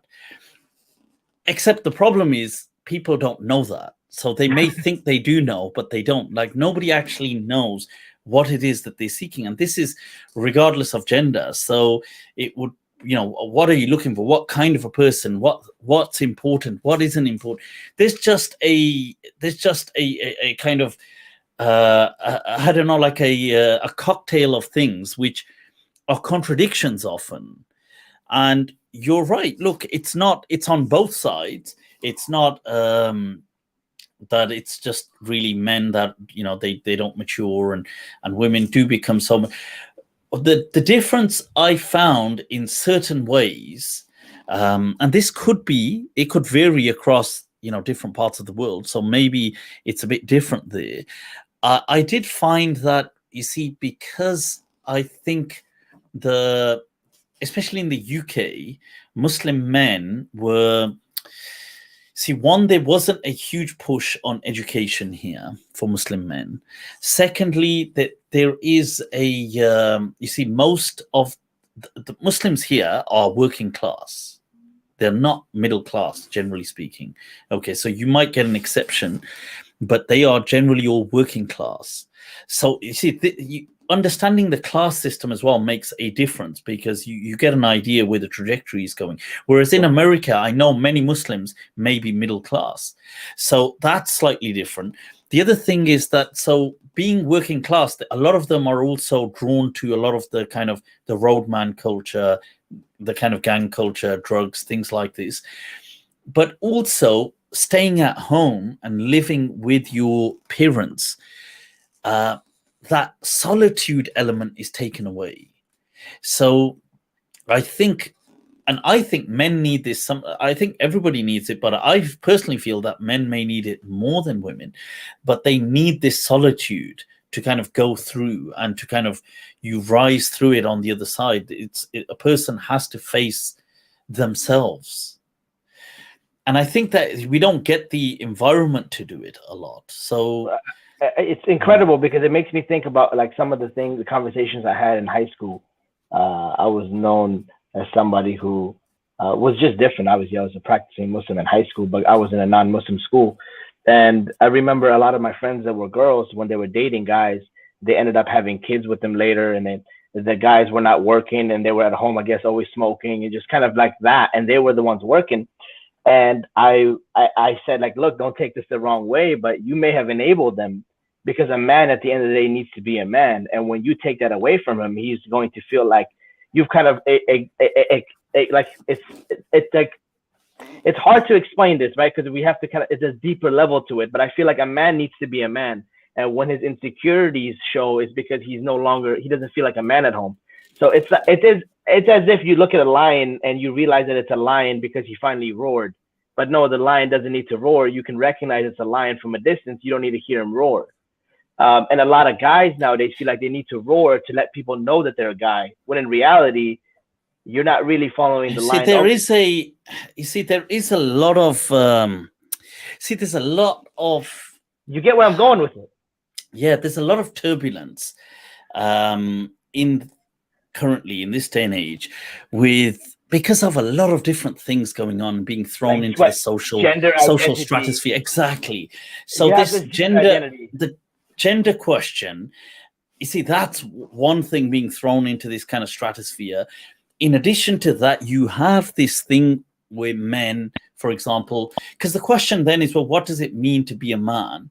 And you see, now this is going to be another question somebody throws in, and some people, there'll be the other question that, but don't people innately feel this? Because are we not creatures? But so the question goes, what is it to be a man? Don't we have to include the biological concept of testosterone? Yeah. So if we say the testosterone makes a man tick, I know when people hear testosterone, they go straight with one thing, and that's not what I'm talking about. Because science and the studies, I'm sure you're well aware of this, that testosterone in men, it significantly ties into their mental state, their identity, and even a lot of men are now showing depression symptoms, and it's directly connected to the testosterone level. It is. Testosterone levels are linked to depression levels and things, or depression and stuff like that. There is quite a bit of research on that. With this gender roles pushing, you don't have to be a man's man. We're not talking about the physical nature. We're not talking about everyone has to go out and look like, Mufti when he's in the gym, just absolutely shredded. I wish. But we need. Which reminds me, I need to go to the gym. we need resistance training, right? And we need to lift weights, because that's actually one of the things that stabilizes our testosterone levels. And men don't do that anymore. Men, I sit behind the computer all day. You know what I mean? It's like this. It's you see, one is the physical side. Yeah, right. The physical, which I'm all up for, and obviously I agree that it's important taking care of your health and doing that. But you see, it's not even just the physical. I do feel that the way, for example, in Jungian psychology, how they will say that, look, we all have within us a 2 million year old self, which we have within us, and then we have our own layers. Like this, we have within us, I mean, that sentence, you can give it different interpretations, that we are, fundamentally, we are still creatures, except, we are insan. That there are so many things that are instinctively within us, and just 2-3 decades of human civilization is not going to be able to change something so core in our essence. And people have a yearning, and I feel that because this society has kind of silenced many manifestations, and has also kind of shamed, and it's kind of softened up. And I don't mean by that aggression or violence, No, but of course, I understand. Right. Because I'm totally against that kind of stuff, but it's softened it in its outlook, especially towards men, and it's said to that masculinity, for example, is toxic. What all it's really done is it's made people bottle up this thing and either hope that it drowns and dies, or it just remains within, and it causes problems. And this is why I genuinely do feel that it causes a lot of men to suffer, because they don't know how to. Because the question is, I suppose if you went back, there was an image in time that, okay, this is what you could become. So for example, like, let's say for women, there is an image of empowerment. Like, right. Why do you become more powerful, become more, do this, more? So there's an image, but there's nothing for men. In fact, it kind of simmers it down, and it kind of dims it out a bit in society. There isn't an empowering. I suppose people could argue, because they might say, well, the patriarchy is already empowered. How much more empowerment do they want? I guess that could be an argument, but there isn't, in terms of the archetype, there isn't something, and there's a lot of confusion. And then you throw in this whole thing of, well, gender doesn't exist anyway, and all this kind of stuff in the discourse. And people, this is why I feel that when Jordan Peterson came on the scene, he got such a huge following, and because people were obviously holding all this kind of, within, and they wanted somebody to say something. And I'm not saying that, I'm not, just it's to not be a blanket clear. statement. I'm not trying to say that these people that have these kind of certain views are definitely right. I'm just saying there are problems that people are not addressing, and because they're not addressing them, they haven't gone away. They're just, people are just being told that you need to, be, I don't know, like, I know people won't like it, but much softer. Everybody just needs to, you need to move away from this kind of, like, let's say we've got gender as a spectrum that's kind of panned out from, let's say, if we could say, from man to woman, and it's kind of trying to say, let's neutralize it all and bring it more towards a gender neutral outlook in life. So it's not really masculine, but it doesn't have to be it's kind of like, and this is obviously, I think it's causing a lot of problems for people. Well, it's causing problems, confusion. I mean, you have the quote unquote, there's so many different cultures now. You have the woke culture, you have the different activists now, you have the cancel culture, you have, and like, as we're going through the studies and the researches, and you look at all the, like, okay, what is their actual message? Well, it depends on how they feel when they wake up. So it's one of those things where, like, this is like, I feel that this is another thing, that I feel that there's a yearning to fight, but there isn't a fight to fight for. So what happens is people we want to fight for something, but we don't know what to fight for. So it's well said. Right. It's kind of it's very similar to what you said about fight the whole like in Afghanistan, right? Like that, well, you mentioned that, like, there was this talk about jihad. The war ended. Now it's like, all right, what do we do now? We built all this war talk, and now we have, well, what do we need? We need to find a fight, right? But here, I mean, like, here you've got young people who are quite empowered, and I think that could be a good thing. But the problem is that they have a yearning to fight for something, to make, I want to stand up for something. But most things have already been stood up for. So it's like, well, what do I do? So I know I'll fight for a pronoun. But it's not really, it's hardly a civil rights movement, is it? Yeah. So what I'm saying is, people have a yearning to fight, which I think is a good thing.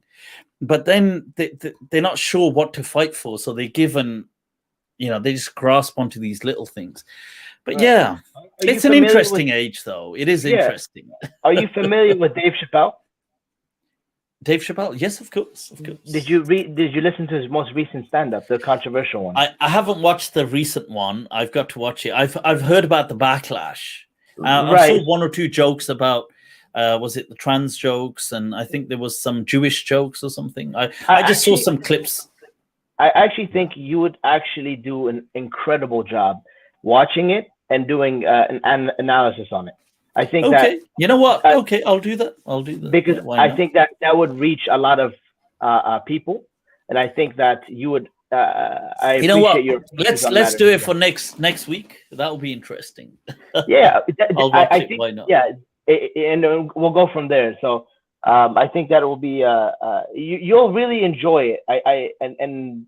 And you'll take a lot of pieces from it. And I think a lot of people missed what his message was, and it was.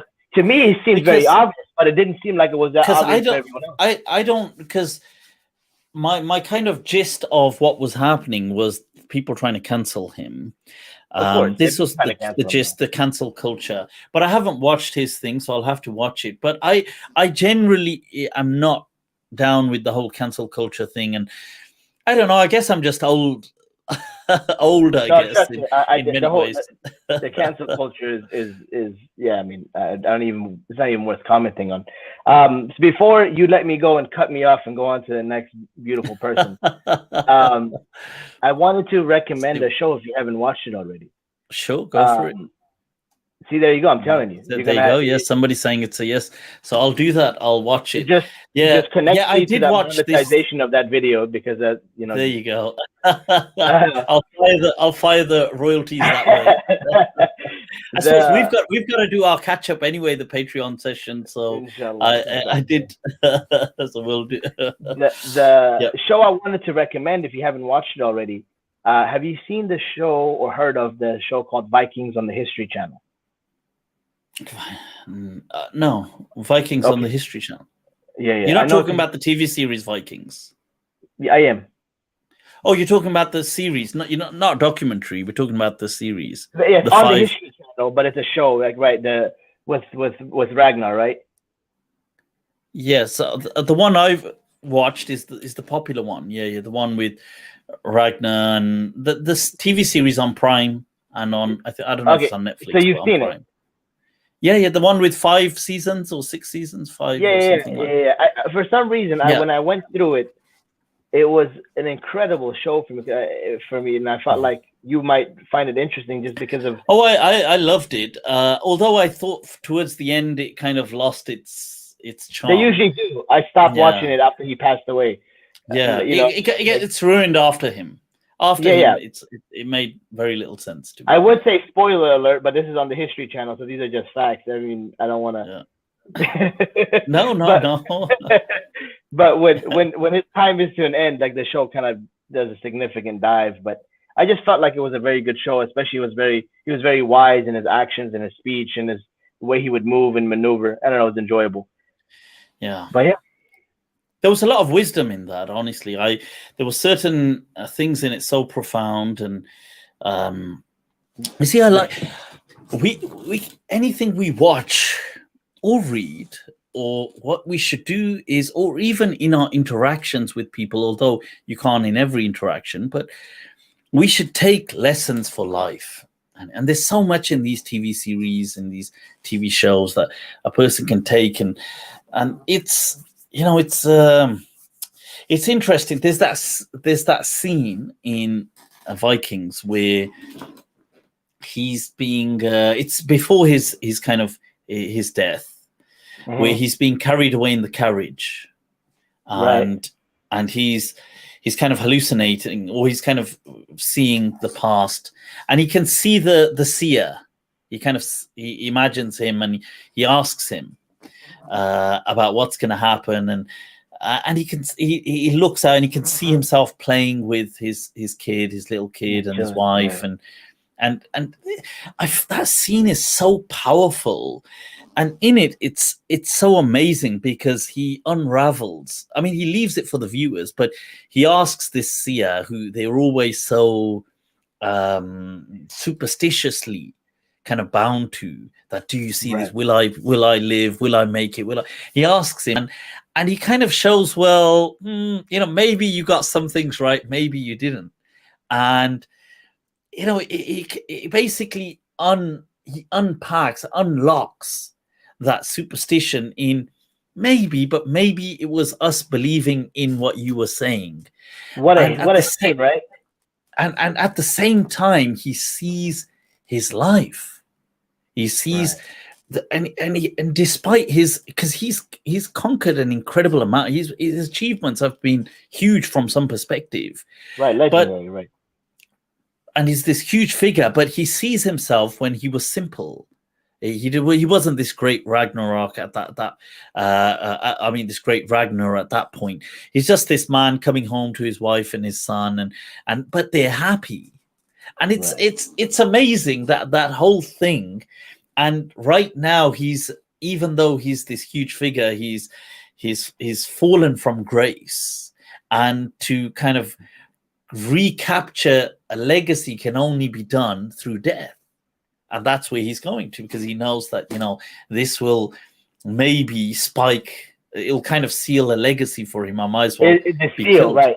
It'll finally put a stamp to his entire lifetime. Because when that point where he disappeared, it was one of those things where you're just kind of floating around. Like, hey, you're better off. Like, your time is done. You're not in your prime anymore. Your story is. But we can't really close the book yet because you haven't closed it. You're still breathing. So it's wow. Anyways, I figured you would enjoy it. I want to rewatch it just because there was so many pieces that I was taking from it. I do love, I must say, TV series and TV shows. But whoa, Ahsanullah, you know what? It's we've been going. So we'll catch up, but I appreciate all of this. Take care. Speak soon, man. Assalamu alaikum, people. Ahsanullah, all the way from California. All right. There you go. Quite a bit of a discussion there on TV series, on social dilemmas, on gender, femininity, masculinity, the woke culture, the cancel culture, and Dave Chappelle. Right. Okay, we've got Jawad. Let's bring in Imam Jawad, and then let's wrap this up, people. Assalamu alaikum. Wa alaikum assalam. How are you? I'm good. Huzur, kaise hain aap? Alhamdulillah. थके से हैं. दुनिया के सताए हुए. Exactly. But what is going on? में गुम हो चुके हैं. Wow, look at this, man. That's people, Imam Jawad illuminating the room with his own presence. Wow.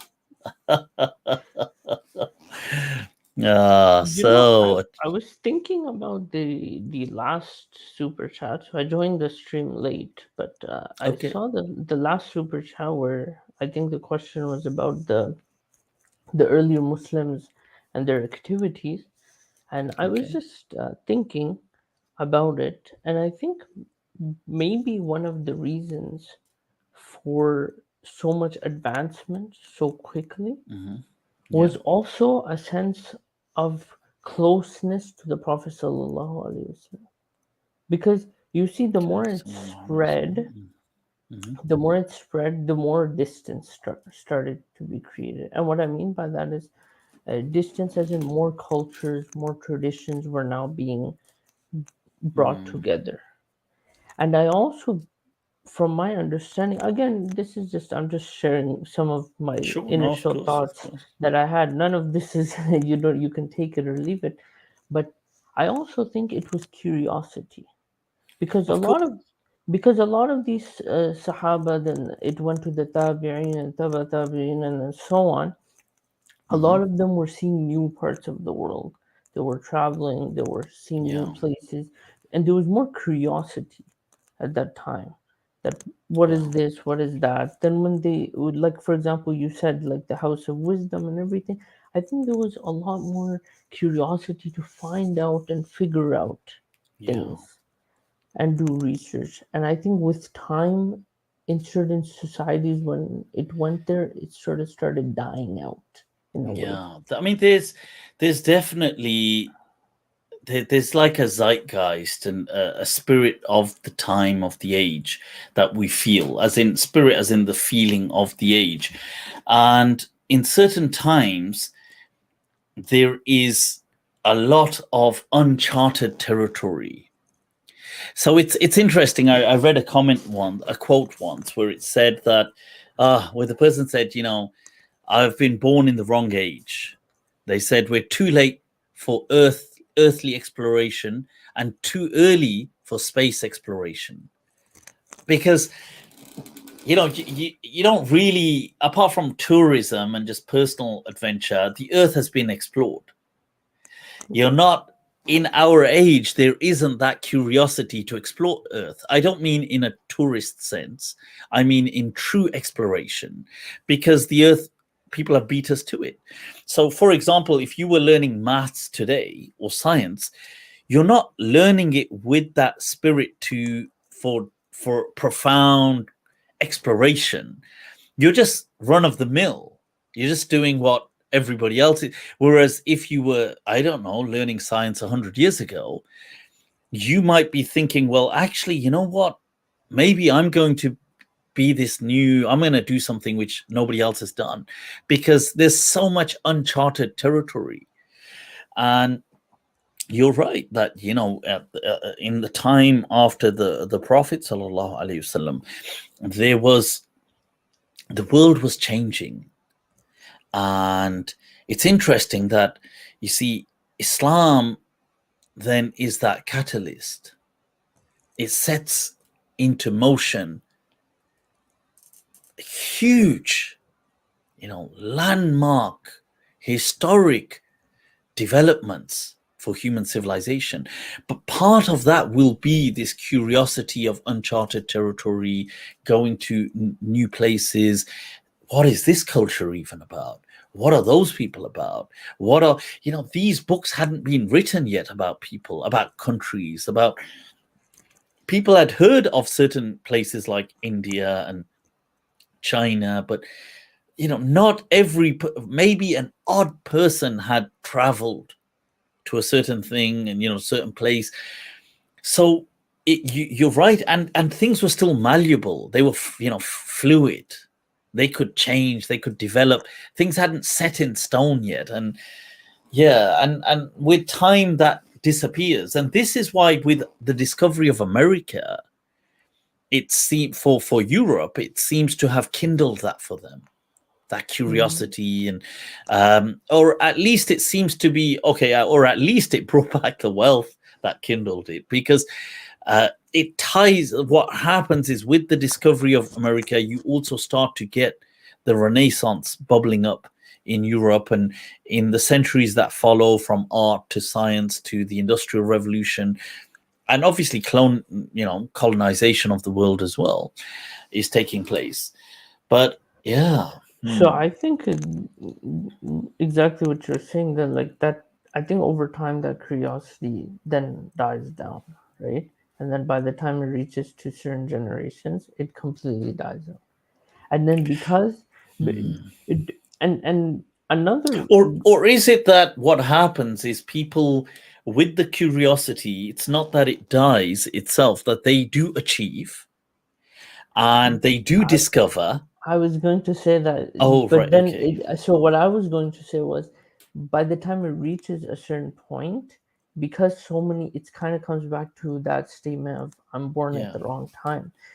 So much advancement, exactly. So much advancement has been made that then by the time it reaches a certain generation, they think exactly. The generation, it's just the norm. Where is it our turn now to do that? They don't have that. Because the advancement is to a large extent, it's already done. So that creates that sort of, because it's interesting that you have the question that, you see, in the time of the colonial with colonial powers around the world doing what they were doing, it's interesting, you see, many of them that went to India And despite or putting aside, obviously, the atrocities and that was going on, but in addition to that, it's intriguing how curious they became. Like linguistics, for example, studying the origin of languages. This actually begins as a science in that era, because some of these people that went there that knew certain languages realized that, wait a minute, actually, this word that you guys use in Sanskrit seems to actually be very similar to a German word, which actually seems to be quite similar to an English word. And could all of these be related? And so then they set about philology, embarking on what would become a new science known as philology. And now the question was, you see, it's not anybody else could have asked this question as well. The people of India could have asked this question, but they didn't. This was, this is the thing, that curiosity, it seems to be that وَتِلْكَ الْأَيَّامُ نُدَاوِلُهَا بَيْنَ النَّاسِ, that it goes from people to people. And in that era, it does seem to be with, with that whole part of the world, Europeans and so on, looking into industrial revolutions, looking into science, looking into certain things, looking into these studies like languages. Well, deciphering, you've got the Rosetta Stone, let's deciphering the hieroglyphics. All of a sudden, I mean, it's not the pyramids were always there.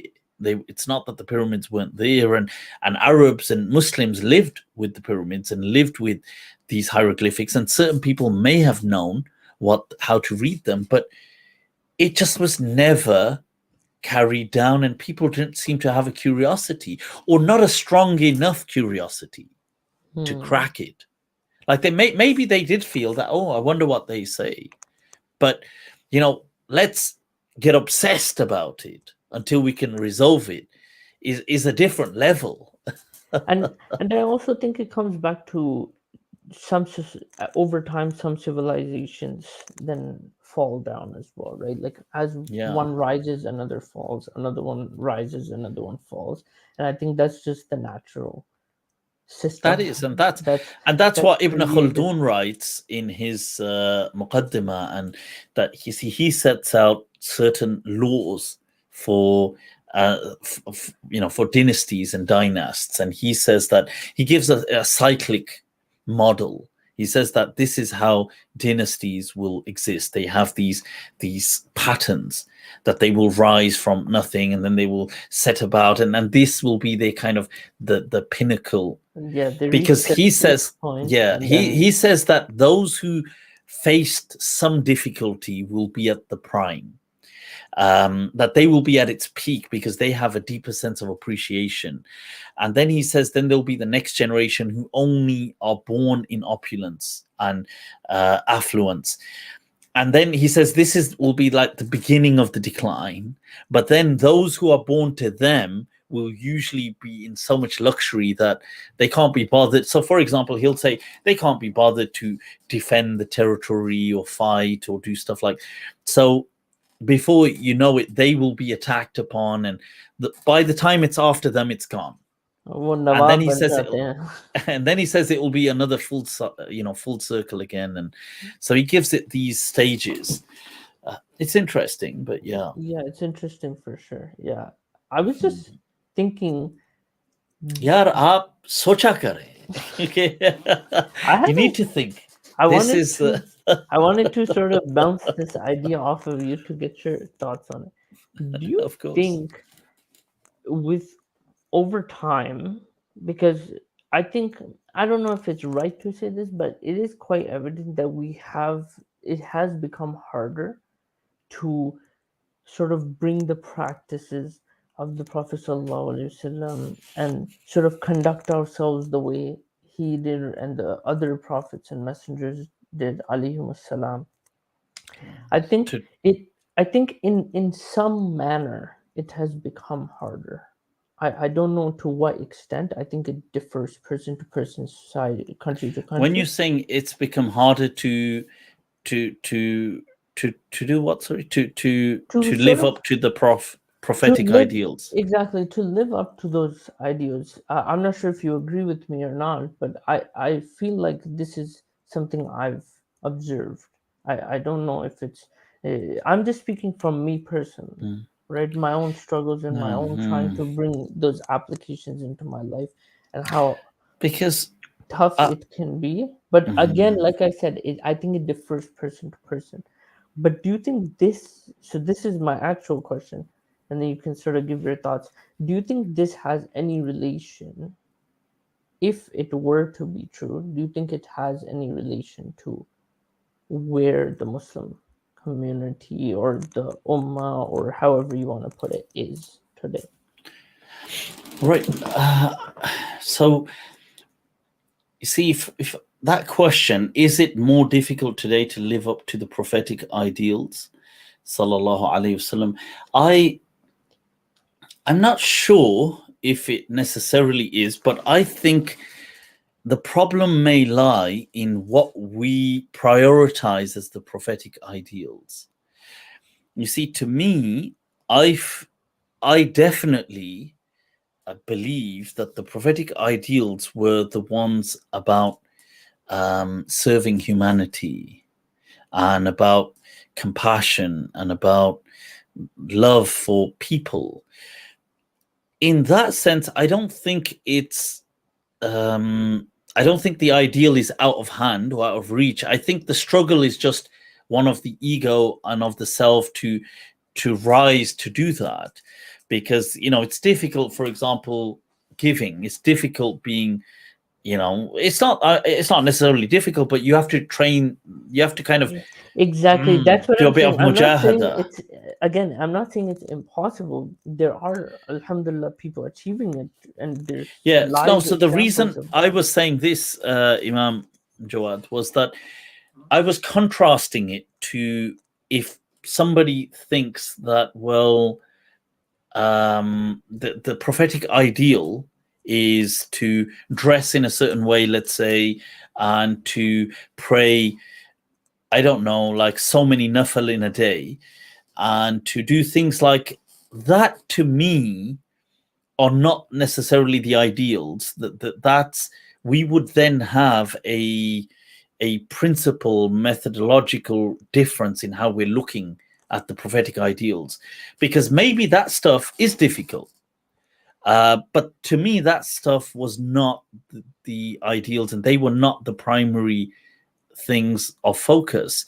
So it's not, if somebody said, well, it's difficult to walk around in an izar today and wear a long thobe and to wear sandals and to live, let's say, here. Now, sure, but to me that would not be the mandate of Islam. So but to some people, if that's how they're viewing the Prophet's message, then obviously this may be difficult. But if somebody maybe takes it a step further and says, well, we all need to ride camels, we all need to, in fact, that's, it's an interesting case. In fact, one of the sessions, I'll do a whole session on it, but it's an interesting case because you had the person from France who would just ride a donkey, I mean in our times now. So and because he felt that this transport is from the Sunnah, and he just lives a very Sunnah only lifestyle. So he's in, I think he's on the I'll double check what city he was in, whether it's on the outskirts of Paris or wherever, but they've got pictures of him and he's just going through the normal, the urban streets, but he's on his donkey, and people obviously kind of laughing at him and whatever. But it's interesting because, you see, he too is coming from a place of love for the Sunnah. It's, you see, this is the thing that people, most Muslims will all agree that's not from the Sunnah to need to ride a donkey. But really, if you think about it, any argument you present for anything being from the Sunnah, he can use that to prove his same point. Because if you say, well, it's something the Prophet did, or if it's something, well, he will say, well, the Prophet did not use cars and did not use motorbikes, and rather used, had livestock and actual animals and use them for transport. You see, it's the same argument of a person saying, well, wearing a thobe or having a beard, because he would say, well, the Prophet did these things. So any argument a person uses to prove anything from the Sunnah, that same argument applies for this person in proving that we should use a donkey instead of using cars and things like this. You can't, because if you're going to say, well, they never had donkeys in the Prophet's time, they never had cars in the Prophet's time, well, he would say, yeah, but they did have this and they used this. So if you say, well, I wear these clothes, well, say, sure, but that's today, but then they had this and this is how they wore it. And his whole point would be that, well, this is what the Prophet did. So, anything the Prophet did, we consider Sunnah. So, and he's coming from a place of love for the Sunnah. Like, in fact, I was actually thinking about this person, and I'll do a case study on him, because it's really incredible how much suffering this person must be going through for his love for the Sunnah. He must be going through an immense amount of mocking and sacrifice, because he's committed to a cause, but yet it's misplaced. And that's, but this person, can you imagine getting into his mindset, trying to explain to him that it's misplaced? They would never buy it. Plus they've sacrificed too much for it. Now, similarly, the greatest, the message of the Prophet is the humanitarian message. And at that level, I think it's still as easily doable today as it was ever. In fact, it's very much more doable in certain ways. We can help online. We can go to, you can use technology to help. We've got, let's be honest, we today are incredibly fortunate to be where we are and who we are in the world today. We're from a tiny percentage of mankind that have clean water, energy, heating, roof over our heads, have income. We have, we have luxuries. Let's be honest, we are from a tiny portion. We are from a tiny portion of mankind today that are so fortunate and blessed. And we can help people so easily as well. We can just go online, we can help this person, help that person, do a bit there, do a bit here. The routes are so many. Obviously, we have to cultivate that mindset, because, people think, well, why should I give it to someone else? I should, spend on myself or keep my time for me. I should. And this isn't about giving money always. It's more about the mindset. It's about helping. Isn't always about money. It's about that care. When it's there, it will be felt. A person will feel it. They will, yeah. I think it's that disconnect with just constant running after the world, and it's having that disconnect. But it's just sky, boss, just sky. It's the world, and once you're in it, exactly, you can't really. This person is trapped. There's an amazing poem of Ghalib, and it's so amazing, because you can understand it in many ways, and I believe he's speaking about it from a spiritual perspective, where he says, "Banakar bhes hum fakiron ka ghalib, tamashaye ahle karam dekhte." He says that whilst we, by taking the guise of poor people, we watch the actions, or the grace. We watch the actions of the graceful play out or manifest themselves, meaning that, you see, that people, the hadith, the hadith Qudsi, that Allah saying to the person that, istat'amtuka wa lam tut'imni, I asked you for food and you didn't give me. And the person say, how can I feed you? Anta Rabbul Alameen. And Allah saying, yeah, but this person asked you and you never fed him. Or this person was sick. You see that this is it. It's not always about giving money. It's that care. Like this person was sick. Kuntu maridan falam ta'udni. How can I visit you, Ya Allah? Anta Rabbul Alameen. But such and such person was sick. You never asked them how they are. You never took out a little, something, an act of care. So, banakar bhes hum fakiron ka ghalib, tamashaye ahle karam dekhte hain. We watch the actions of the graceful play out. Who will reject us? Who will accept us? It's actually a very profound poem. Yeah, I was just thinking about that today, because I do think you are correct that we are very fortunate and we're from the fortunate people. But I think with all of these great things like technology and stuff like that, there are the downsides, right? Where even if you do come from a place, a good heart, you're coming from a good place in your heart, somebody may not understand what you're trying to say or the message you're trying to send across. They may misinterpret. And that was there'll always be. If you remember, that's the poem I wrote for you. I don't think. Kya baat hai yaar? No, of course, you remember anymore, but I wrote the poem. Aapki baatein aur hum bhool jaye. Ye maja. Could I forget something you wrote for me? It's been carved and etched onto my heart. Yaar, dil pe mein. So I've tattooed it all over my. Kya baat karte hain aap? No tattoos.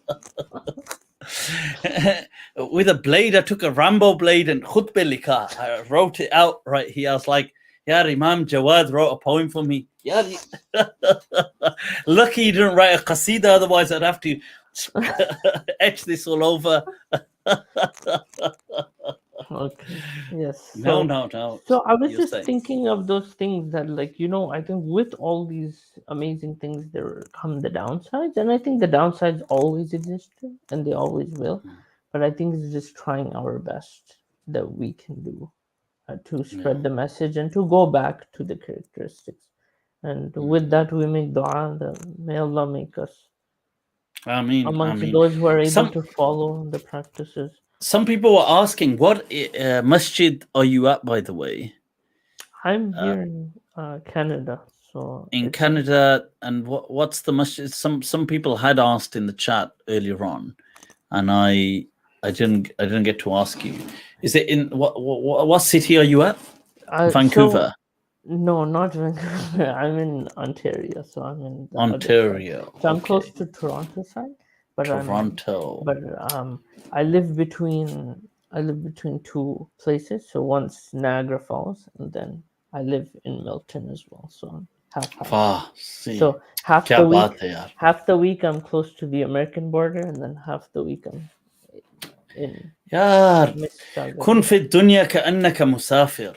Be in this dunya as though you're a musafir. Yes. That's हम अक्सर चूम लेते हैं उस रास्ते की खाक ज़फर जहां से कोई बहुत बेखबर गुजरता है. वाह sir, क्या बात करते. So yes, cool. So I work between both of them. So I do some work here and then some work there at masjid. So just cool, mashallah. Well, shukran, Imam Jawad. Jahan Allah ki marzi. Riza ho, inshallah. People, well, shukran, much appreciated. Thank you. Take very good care of yourselves. Yes, as always, stay in touch, Sheikh, and your du'as. And keep sending me those poems. Yeah, Rabi bhi kuch. I've got some space left to etch it onto my shoulder. इस बार कुछ लंबा लिखेंगे. Right, so shukran. Much love. Alaikum salam. People, that was Imam Jawad speaking about a poem he'd written for me a while back, and he was questioning whether I'd forgotten about that. Much love, much love.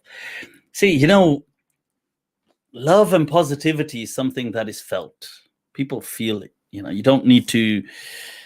If you have it, people around you, people who interact with you, they can feel it. What is going on here? Masjid Maple Leaf. Shukran. Masjid Maple Leaf is the masjid, I take it. I don't know what discussion is going on here. Right, so let's wrap this up, people. It's been awesome, as always. Those of you that love poems, I love poems. Oh yeah, I love poems, man. We've done I always, you know what? I don't think I'd have any interesting poems here. So let's wrap her up. We'll catch up next time. Yeah, I've got a lot to do as well, actually. There's a lot of reading. I've signed up to this other course, which is really good. It's on Jungian psychology, just going through a bunch of stuff on that. I've got a lot of lectures and reading material. I was reading from Carl Jung's Man and Symbols, and there's a bunch of stuff yet. So that's something I've got to catch up on as well. Yeah, and we've got our book club. I've got to finish that book as well. So, and I've got to get to the gym. Yeah, what is this one, man? Why, man? Why this one, man? So people, take very good care of yourselves. If you haven't already, you know what? We're close to 30K subs on YouTube. Still a bit short yet. So yeah, spread the love, man. Spread it, man. Spread it. And if you guys haven't already, there's my Patreon, as you can see there. You can, if you haven't already liked, subscribe. I mean, you don't need to like and subscribe to Patreon. That's my other channels. Patreons, if you want to show some, it's if you want more the love, man. You want more the love. Now you can head over to Patreon. You can support, show your love and support. But there are other tiers that are much more functional as well. So you can become part of a Discord server with me called Mindscape, and there are things on there you can. We deal with some questions, answers. There's chat groups on there. But there are also one-to-one perspective sessions, which I call perspective sessions for people, which is good as well. If it can help you in certain matters that you're going through. It's interesting. We're all going, you know what it is? Everybody's going through fighting a difficult battle in life. So it's amazing. Plato's statement of be kind, for everyone you meet is fighting a difficult battle. It's very profound, very prophetic, this statement. So yeah, that's there. But otherwise, you can, the YouTube, we got to get that up to at least those the likes. So spread the love. Take very good care of yourselves. Remember me in a kind dua as well. And I'll see you all soon. Salamullahi alaikum wa khuda hafiz.